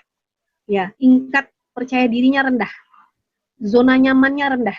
Jadi biasanya ciri-cirinya ketemu lingkungan baru, dia nggak cepat adaptable. Ketemu orang baru, dia nggak cepat aktif interaksi dengan orang lain. Nah, itu kadang-kadang menimbulkan dampak underestimate, nggak percaya diri, mau tampil, takut, nanti diketawain teman, takut salah gitu ya. Apa yang sebenarnya dibutuhkan oleh anak-anak ini ada 2 hal. Pertama, kita perlu memahami sebab. Karena beberapa kasus yang saya temukan, ada anak-anak yang perilaku seperti itu dimunculkan karena faktor traumatik masa lalu. Jadi dulu pernah tampil tapi diketawain satu kelas gitu ya. Atau pernah tampil tapi dimarahin sama guru. Atau dia pernah berusaha berbuat baik tapi disalahin sama kita orang tua. Nah, akhirnya dia memilih pasif. Jadi kesannya udah nggak pede lagi buat tampil, nggak pede lagi buat melakukan sesuatu. Satu bisa jadi faktor traumatik. Yang kedua, nah ini paling banyak ya Bunda ya. Yang kedua adalah faktor personality, kepribadian. Ada salah satu jenis kepribadian disebut dengan melankoli sempurna. Anak-anak melankolik biasanya juga termasuk anak-anak yang tingkat percaya dirinya rendah. Zona nyamannya rendah. Jadi kalau misalnya disuruh melakukan hal yang baru, mereka butuh waktu lebih lama dibandingkan yang lain. Nah, coba Ayah Bunda perhatikan. Apakah anak kita seperti ini sekarang, akhir-akhir ini saja, mulai pada waktu-waktu tertentu, ya dulu anaknya pede, gampang gitu ya, beraktivitas, kalau ngerjain apa-apa tuh nggak perlu disuruh. Tapi akhir-akhir ini, nah kalau faktornya berubah pada waktu tertentu, berarti bisa kemungkinan faktor traumatik. Silahkan cari tahu apa yang terjadi pada anak kita, sehingga dia tidak lagi seperti dulu. Nah, tapi kalau yang kedua, memang dari kecil anaknya memang tipenya nggak suka show off, nggak suka tampil, nggak suka diperhatikan, nggak suka rame-ramean. Jadi kalau mau ngerjain apa-apa tuh suka, aduh ini bener nggak sih, suka nanya dulu, ini bagusnya yang mana ya, tolong dong Ayah Bunda yang pilihkan gitu ya. Nah kalau ini memang bawaan dari kecilnya, berarti itu adalah salah satu potensi kepribadian yang di satu sisi kita harus terima. Karena memang tidak seperti anak yang lain. Kalau anak lain nggak perlu disuruh, dia udah ngangkat tangan, saya Bu, saya Pak gitu ya. Itu anak yang lain, jenis personality-nya beda. Kalau anak kita ditunjuk aja belum tentu mau gitu ya. Nah, kalau memang dari kecilnya begitu, maka jangan memaksakan anak kita seperti anak orang lain. Ya, meskipun begitu, tetap diajak berusaha untuk melakukan yang terbaik. Tapi jangan mengecilkan apa yang dia rasakan. Jangan menyalahkan sepenuhnya apa yang dia lakukan. Tapi pahami dan dorong, berikan motivasi. Ayo nak, kalau kamu maju, gurumu tahu nanti nilaimu bisa lebih tinggi. Nah, kira-kira begitu. Jadi jangan lihat tuh anak orang lain, yang lain aja berani tampil, yang lain bisa ini, bisa itu. Nah, ini yang nggak boleh. Komparatif, membanding-bandingkan. Jangan bandingkan anak kita dengan anak orang lain. Bahkan dengan saudaranya sendiri masih anak kita, jangan. Ya. Atau yang kedua, pertama tadi, faktor traumatik, maka faktor traumatiknya mesti diselesaikan. Cari tahu penyebabnya apa, gitu ya. Kalau Ayah Bunda bisa memberikan suasana berbeda, setelah itu berubah. Atau temui orang ahli, psikolog, atau psikoterapis untuk menghilangkan traumatiknya. Ada hal yang memang bisa dalam itu sugesti ringan, diomongin, dinasihatin, diajak ngobrol, dia langsung masuk ke pikiran terdalamnya. Tapi ada orang yang perlu dikondisikan pikirannya sehingga dia bisa menerima apa yang seharusnya dia lakukan. Nah ini mungkin kita butuh tenaga ahli, Ayah Bunda boleh bertanya, kira-kira itu. Baik, itu sudah 3 pertanyaan Bang Yogi. Ini tiba-tiba masuk lagi. Iya makin ada 5 Umi, banyak pertanyaan. Iya ada 2 lagi ya. Gimana nih Umi? Masih bisa. Tapi Boleh, ada yang hampir bersama sih terkait tentang gadget nih Umi, main game, misalkan radiasi, gimana ngatasinnya tuh anaknya gitu. Ada yang 2 nanya kayak gitu. Ada 2 pertanyaan ya. Ini Yang bagaimana menghadapi gitu. anak yang fokusnya sebentar. Nah ini sebentar dulu. Kita mengatakan anak kita fokusnya sebentar, itu pasti ada pembandingnya. Ya Bu Amel ya, ada pembanding. Kalau kita bandingkan sama anak orang, bisa belajar 1 jam tanpa henti gitu ya. Sementara anak kita 5 menit udah tukar topik. Nah ini biasanya tergantung pembanding. Sekedar indikator normal. Ya. Indikator normal artinya apa? Fokus anak-anak kita adalah sebatas sekira umurnya. Jadi kalau umur anak kita 10 tahun atau 15 tahun, maka fokusnya berdurasi sekitar itu. Jadi fokusnya juga cuma 15 menit ya Bunda, kalau umurnya 15 tahun. Tapi kok ada anak orang setengah jam, 2 jam masih nggak gerak gitu ya. Ya mungkin tipe belajarnya berbeda. Dia anak visual, sebenarnya 15 menit tadi fokusnya sudah sempat teralihkan sebentar, dia pindah pandangan, balik lagi ke buku, dia fokus lagi. Tapi ada anak kinestetik, umurnya 10 tahun, 10 menit, dia bisa nulis, udah gitu udah tukar topik, dia udah main penghapus dijadiin mobil-mobilan gitu ya, atau pensil diraut, atau dia ke belakang cari minum. Ya kalau selagi masih rentang usianya dan waktu jeda fokusnya sekira dengan umurnya, itu berarti normal ya Bunda. Memang begitu. Jadi jangan dipaksain. Jadi kalau anak kayak Bunda, dewasa SMA, umur 17 tahun, 18 tahun, biasa kita itu 18 menit, 20 menit. Paling lama 30 menit sebenarnya. Maka di 30 menit, dia sudah butuh jeda. Cuman yang jadi masalah, jedanya beda-beda. Ada anak jedanya cukup mengalihkan pandangan sebentar ke arah yang jauh, melihat ke jendela, gitu ya, atau melihat buku yang lain sebentar, dia akan balik lagi. Atau ada anak yang jedanya nyanyi dulu, ngobrol dulu, diskusi dulu, panggil adik, panggil mama gitu ya, nanti balik lagi. Ada yang jedanya berdiri dulu ke kamar mandi, ke dapur gitu ya, balik lagi. Nah, tugas kita adalah mengajaknya balik lagi. Ini sebenarnya yang paling berat ya. Jadi kalau seandainya dia bisa balik lagi dengan sendirinya aman. Tapi kalau dia nggak balik lagi dengan sendiri, kita cukup ingatkan. Dek, jedanya 5 menit aja ya. Adik mau ngapain? Mau bikin kopi dulu nih. Ini udah mulai ngantuk, mau bikin kopi. Oke, selesai bikin kopi, balik lagi ke sini ya. Nah, jadi diberi ruang untuk dia menjeda fokusnya. Nah, itu ya. Buat kita yang ngerasa mungkin fokus anak-anak kita rendah. Jadi indikatornya apa? Umur. Nah, itu yang pertama. Yang kedua, gimana juga kalau seandainya mana ya tadi ya? Ini makin banyak ini ya. Ya, makin banyak Umi. Pegang HP saat menyelesaikan tugas yang diberikan guru, kemudian lebih tertarik main HP daripada menyelesaikan tugas. Nah, anak-anak kayak begini memang perlu dibuat target ya Bunda. Jadi sebenarnya ini terkait dengan mendisiplinkan anak-anak kita. Saya ingin bocorkan 3 rahasia. 3 rahasia mendisiplinkan anak-anak. Sebenarnya ini ada satu topik materi parenting tersendiri, teknik mendisiplinkan anak. Tapi rahasia ini kira-kira 3 deh. Yang pertama, sebelum mulai bikin komitmen. Apa yang boleh dan apa yang tidak boleh. Ya, maksudnya apa? Nah, ntar lagi belajar ya? Iya. Kamu mau belajarnya kapan? Ya, sebentar lagi lah, Ma. Ya, sebentar laginya kapan? 10 menit lagi. Oke, 10 menit lagi ya. 10 menit lagi ngerjain tugasnya sampai selesai ya. Jadi bikin komitmen ya, Bunda. Apa yang boleh dan apa yang tidak boleh. Dan yang paling penting itu sebenarnya adalah termasuk yang kedua, komitmen konsekuensi. Misalnya apa? Kalau ternyata 5 menit adik nggak belajar, gimana? Kalau ternyata adik belum selesai, udah adik tinggalin, gimana?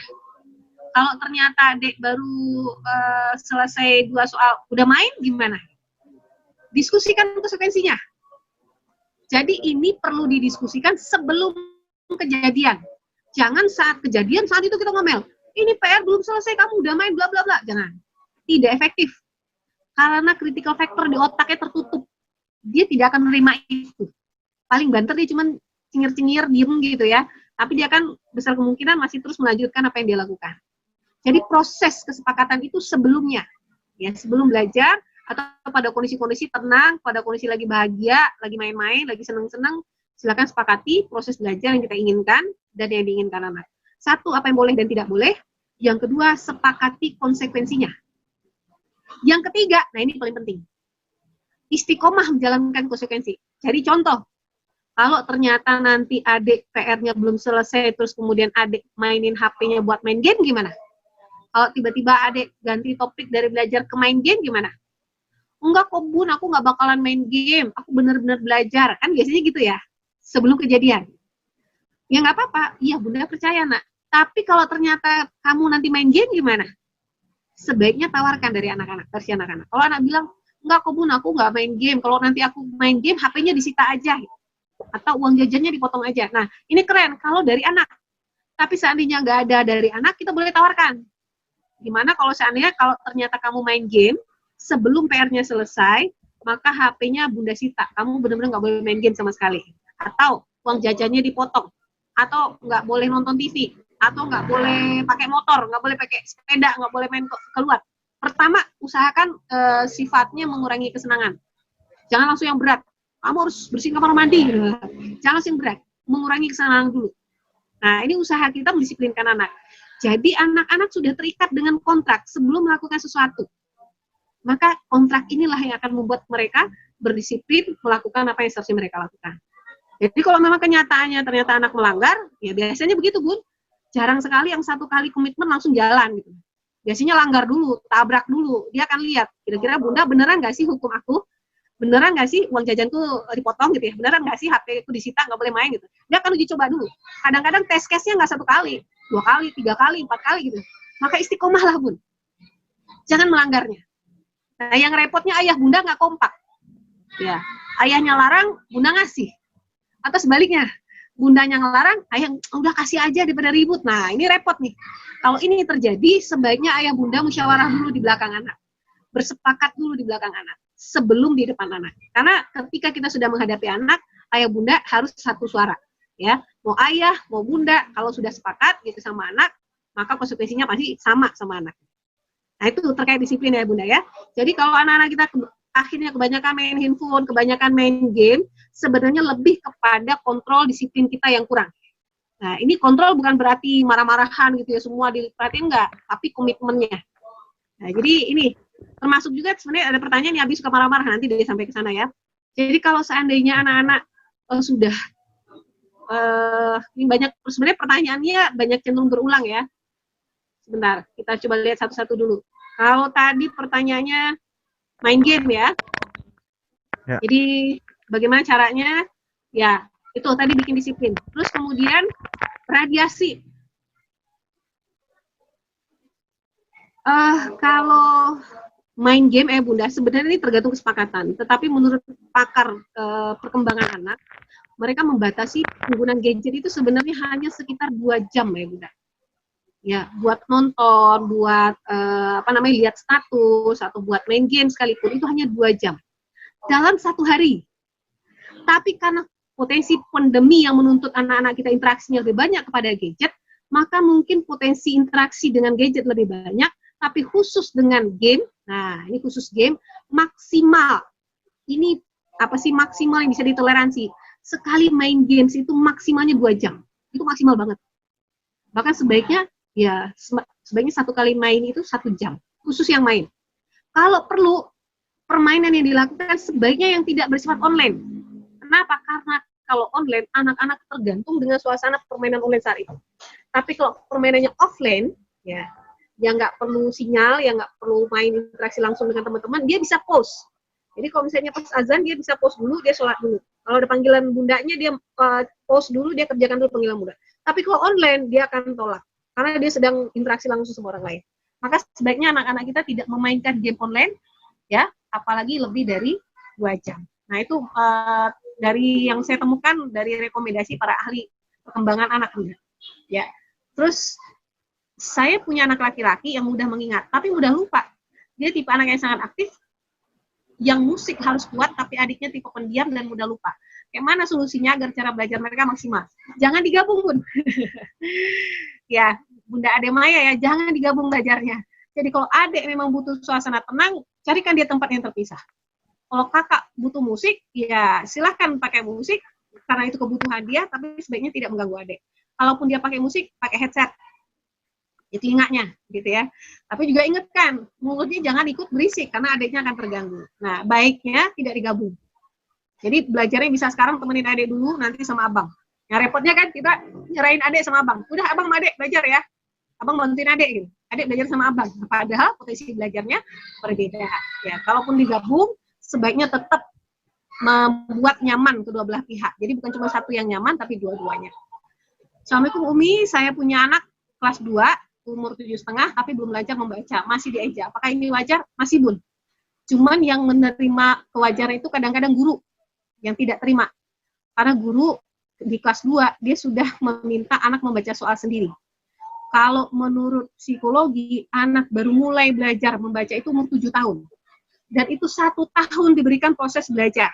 Kalau masih belum bisa, 2 tahun kemudian, tahun kedua, maksudnya kalau anak kelas 1 sampai kelas 2, itu masih diberikan kesempatan belajar yang dibantu. Nah, kalau kelas 3 baru nggak boleh, Bun.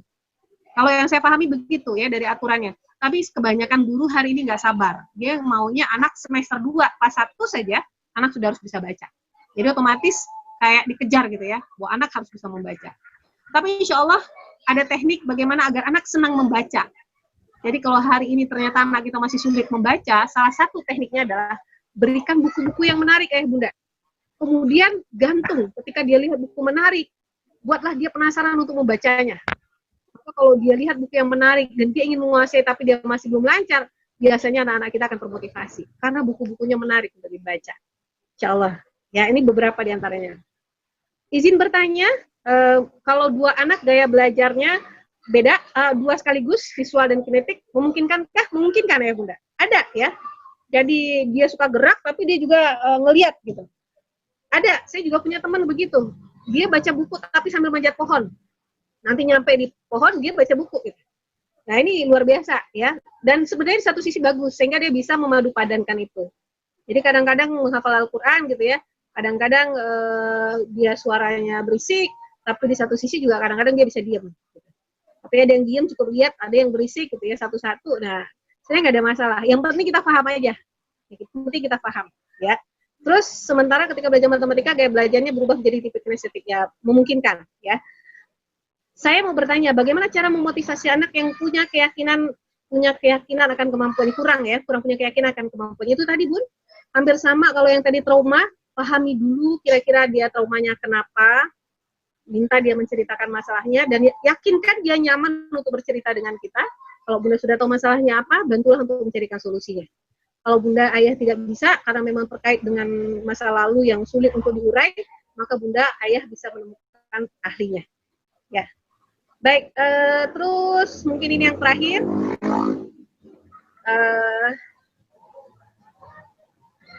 Latihan soal rutin, ya. Karena soalnya dikerjakan hanya yang dijadikan tugas oleh sekolah. Ya, hari ini memang guru mengambil nilai hanya dari tugas ya Bunda ya. Jadi kalau seandainya tugasnya nggak dikerjakan secara rutin, maka otomatis nilainya nggak masuk, nggak ada nilai, nilainya rendah, berarti bisa nggak naik kelas. Nah, kan repotnya begini. Tapi sebenarnya Bun, untuk membuat rutin sebenarnya adalah curiosity anak. Seberapa anak penasaran untuk menyelesaikan tugas-tugas itu? Seberapa anak ingin menyelesaikan dan mendapatkan nilai terbaik dengan itu?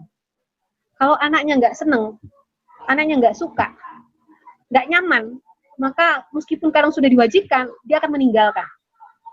Tugas kita adalah membantu menyamankannya.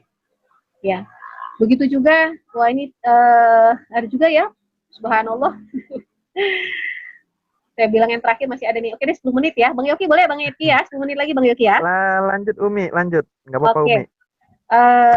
Antusiasnya luar biasa. Bagaimana menghadapi anak yang secara intelijensi lemah, kurang suka belajar akademik, dan emosi juga kurang stabil. Atau sebaliknya kecerdasan IQ-nya tinggi, tapi kecerdasan emosinya lemah. Jadi treatmentnya ini sebenarnya dua hal yang berbeda Ayah Bunda. Pertama, untuk terkait akademik, maka seperti yang di awal saya sampaikan, kalau kita memahami bahwa ternyata memang kemampuannya rendah, kita tentu tidak mematok kemampuan yang sama yang harus dicapainya dibandingkan anak lain yang kemampuannya tinggi. Tapi kan sekolah punya KKM, Umi, gitu ya. Ada standar minimal yang harus terpenuhi oleh anak. Nah, setidak-tidaknya kita membantu anak bisa mencapai KKM itu. Jadi jangan terlalu berharap anak-anak yang memang sudah punya kemampuan intelijensi rendah, tapi masih berharap dia bisa dapat nilai 9, 10 gitu ya. Maka harusnya, ini kalau di luar negeri sana ya Bunda, ya kalau saya lihat, terutama di Eropa gitu ya, bahkan juga di Turki, kemarin saya lihat, itu benar-benar tergantung anak. Jadi kalau ternyata memang kemampuan akademik anak rendah, itu nggak dipatok dengan KKM tertentu, tapi tergantung anak. Jadi inklusi ya Bunda. Kemarin ada anak yang ikut seleksi mahasiswa ke perguruan tinggi Turki, itu ternyata soal tidak menentukan lulus atau tidak lulus. Jadi kalau dia nggak dapat soal matematika yang nomor sekian gitu ya, itu tidak menentukan lulus atau tidak lulus. Tapi lebih menentukan kira-kira dia cocoknya di jurusan apa, di fakultas apa, di kampus apa. Jadi bukan untuk menandakan dia lulus atau tidak lulus. Nah, ini artinya kita lebih menghargai anak sesuai dengan kemampuannya. Nah, cuma kalau di Indonesia, karena sistem pendidikan kita masih pakai sistem KKM gitu ya, pakai indikator minimal yang mesti dipenuhi, setidak-tidaknya ekspektasi kita sebagai guru atau sebagai orang tua tidak setinggi anak-anak yang punya kemampuan lebih. Nah, begitu juga emosi. Sebenarnya kecerdasan emosi bisa dilatih ya Bunda. Ya, kalau kita bisa melatih dalam arti kata membentuk karakternya sehingga kondisi emosinya cenderung lebih stabil, maka insya Allah sebenarnya ini bisa membantu anak-anak kita. Treatmentnya memang ini prosesnya tidak instan, tidak cepat. Karena memang proses latihan ini butuh waktu, butuh pengalaman yang perlu dia temui, sehingga pengalaman hidupnya lah yang membuat dia menjadi lebih baik. Nah, jadi insya Allah ya Bunda, saya yakin treatmentnya Ayah Bunda bisa juga bertanya kepada ahlinya, khusus bagi anak-anak yang punya kecerdasan emosi lemah, karena kan kecerdasan emosi lemah juga ini banyak lagi pembagiannya Bunda, emosinya yang mana gitu ya. Apakah memang kemampuan mengendalikan amarah, atau kemampuan mengendalikan kesedihan atau apa, ini banyak sekali dan butuh treatment yang sangat berbeda. Insya Allah kapan-kapan kita bisa bahas untuk topik yang lebih spesifik terkait dengan hal ini. Oke, jadi oleh karena itu, mungkin karena keterbatasan waktu juga, saya yakin bahwa hari ini mungkin banyak kita yang belum terpuaskan. Tetapi ada hal yang ingin saya stabilo, yang ingin saya garis bawahi, yang bisa dilakukan oleh kita orang tua. Pertama, ayah bunda, terimalah dengan seikhlas hati, dengan kerelaan apapun anak-anak kita hari ini. Dengan semua potensi kelebihan dan kekurangannya. Ya. Tidak ada makhluk yang sempurna. Dan anak-anak kita juga bukan malaikat yang sempurna. Anak-anak itu juga manusia, sama seperti kita. Maka terimalah kelebihannya, terimalah kekurangannya, yang dengan itu membuat kita berusaha menjadi lebih baik, karena kita lebih menerima keadaan itu dengan hati yang lapang. Bukan dengan emosi. Jadi kalau tadi ada ayah yang belajarnya pakai marah-marah gitu ya, yakin itu ya, tidak akan efektif ya bunda. Karena emosi negatif justru akan menghambat akan menghambat untuk masuknya informasi itu ke subconscious. Ya, justru marah-marah itu akan membuat informasinya kalaupun tersimpan hanya sementara. Ya tadi bunda di awal bisa lihat ya, jika bundanya marah-marah gitu kan, tunggu dulu, suaranya tinggi gitu, itu justru hilang. Semakin dimarahin makin hilang. Karena itu fahamilah, terimalah, yang dengan begitu hati kita jadi lapang, nggak perlu marah-marah. Kalaupun rasanya marah, tadi saya sudah ajarkan 3 hal, diem, ya, tinggalkan TKP, atau bahkan lakukan hal-hal produktif, sholat, ya, berwudu, atau setidak-tidaknya berbaring. Dan yang paling penting adalah, kalaupun harus bicara, berusaha bicara dengan nada rendah. 1. Yang kedua, setelah bunda memahami bahwa anak-anak kita berbeda, tidak bisa disamakan dengan anak-anak yang lain, maka ekspektasi bunda terhadap setiap anak bisa jadi berbeda. Mungkin si kakak bisa kita targetin dapat nilai 100, tapi buat si adik mungkin tidak. Maka ekspektasi yang tidak terlalu jauh dari realita akan membuat stres bunda, ayah pasti akan sangat berkurang. Atau bahkan bisa jadi tidak ada lagi. Ya udah paham ya, kalau adik memang biasanya kalau matematika ya segitu. Tapi kalau olahraga jangan ditanya, oh adik keren banget, adik jago. Nah, akui kelebihan mereka dan bahkan beri apresiasi itu. Kekurangannya kita siasati. Nah, bagaimana cara mensiasatinya? Maka ayah bunda, saya yakin ini tidak akan cukup dalam 1 kali pertemuan ini. Di Nurul Fikri, insya Allah ada tentor-tentor BIP yang akan siap membantu anak-anak ayah bunda. Bisa dan untuk konsultasi secara personal. Bahkan sebagian tentor BIP juga seorang psikoterapis, bisa menangani masalah-masalah psikologis anak-anak kita, masalah perilaku mereka dalam bentuk terapi. Dan insya Allah itu akan membuat anak-anak kita akan lebih merasa terpahami, akan mendapatkan kebutuhannya sesuai dengan apa yang diinginkan. Insya Allah dengan sinergi antara orang tua, pendidik, dan bahkan juga peserta didik, plus dengan sistem pendidikan yang hari ini dibangun oleh pemerintah, semoga menghantarkan anak-anak kita menjadi pembelajar yang sejati. Pembelajar yang sejati bukan yang mendapatkan angka-angka yang tinggi, tapi pembelajar yang sejati adalah yang semakin bertambah baik setiap waktu. Kalau kemarin susah senyum sama ayah bunda, sekarang udah senyum, udah bisa nyenangin hati bunda. Sementara mungkin nilai matematikanya masih tetap nilai segitu. Maka syukuri itu. Karena anak kita sudah belajar 1 hal. Meskipun untuk hal yang lain, dia mesti belajar lebih banyak lagi. Syukuri, insya Allah akan membuat kita menjadi orang tua yang lebih baik, lebih sabar, dan teruslah belajar untuk terus meningkatkan kualitas diri dan kualitas generasi kita. Oke, pemirsa cukup segitu dulu ayah bunda. Insya Allah nanti ini akan tinggalkan nomor telepon bagi ayah bunda yang belum cukup ya waktu atau kesempatan untuk berdiskusi lebih lanjut. Kita bisa diskusi online setelah ini, bisa telepon, bisa chat, atau bagi yang sekitaran Payakumbuh gitu ya, boleh main-main ke Nurul Fikri, kita bisa diskusi apa saja, insya Allah, dan semoga ini bisa memberikan manfaat buat kita semuanya, terutama buat saya yang ngomong, ya, insya Allah, mohon doa ya bunda ya, semoga Allah jadikan kita orang tua yang terbaik untuk anak-anak kita. Itu saja Bang Yoki, mohon maaf semuanya, billahi taufiq wal hidayah. Assalamualaikum warahmatullahi wabarakatuh. Waalaikumsalam warahmatullahi wabarakatuh. Ya, Terima kasih Umi atas materinya dan juga diskusi.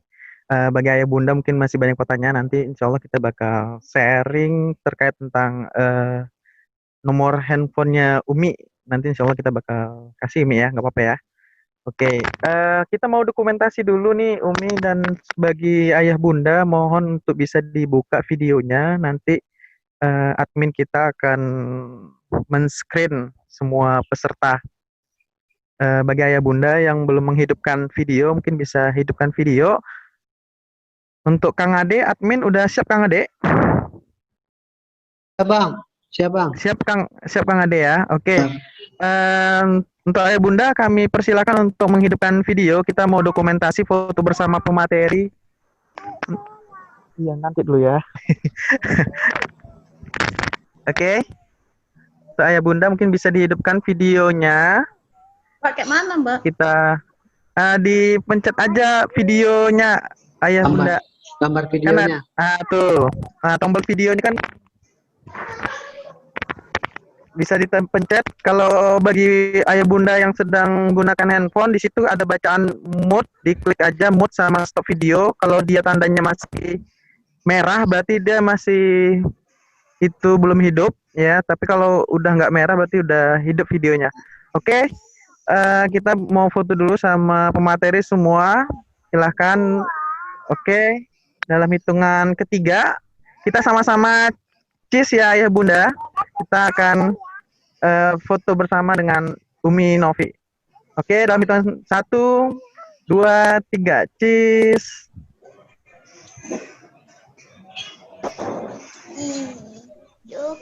Udah Kang? Ya. Oke. Terima kasih kami ucapkan pada ayah bunda yang telah bergabung pada kegiatan kita Talk Show Parenting. Sebelum kita tutup, ada sedikit informasi yang ingin kami sampaikan dari pihak Nurul Fikri. Kepada Kang Ade, mungkin bisa di-share, screenkan video untuk ayah dan bunda, mungkin bisa saksikan kurang lebih 1 menit ayah bunda.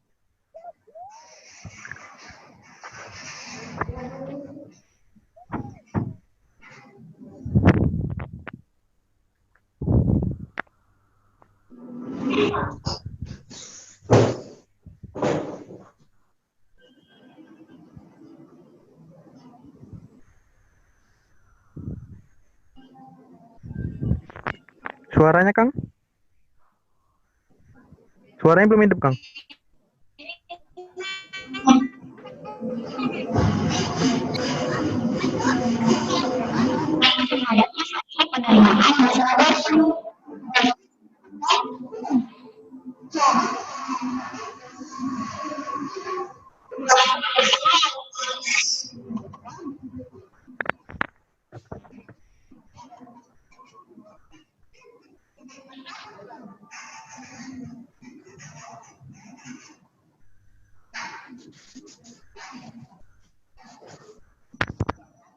Ya, jadi insya Allah kita Nurul Fikri sudah membuka kesempatan dalam belajar di Nurul Fikri dengan tatap muka.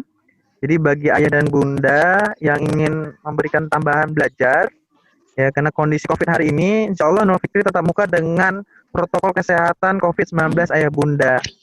Jadi satu kelasnya kita juga menggunakan jaga jarak, ya, kemudian juga pakai masker, dan pastinya bagi anak ayah bunda yang memang ingin belajar Nurul Fikri, ada surat persetujuan yang harus ditandatangani oleh ayah dan bunda. Jadi kita menginformasikan bagi peserta yang hari ini mengikuti kegiatan kita, bagi yang ingin mendaftarkan anaknya, kita memberikan diskon uang pendaftaran sebesar 100.000.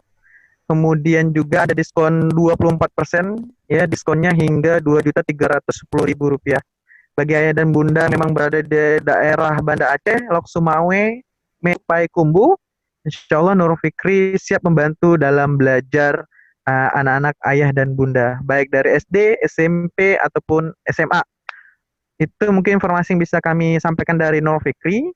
Untuk selanjutnya kami mengingatkan kembali bagi ayah dan bunda yang belum mengisi absensi, silahkan untuk mengisi absensi. Tadi sudah kita sampaikan informasinya, absensi kehadiran, dan insya Allah sertifikatnya akan kita kirim ke email yang berdasarkan ayah bunda isi di absensi kehadiran tersebut.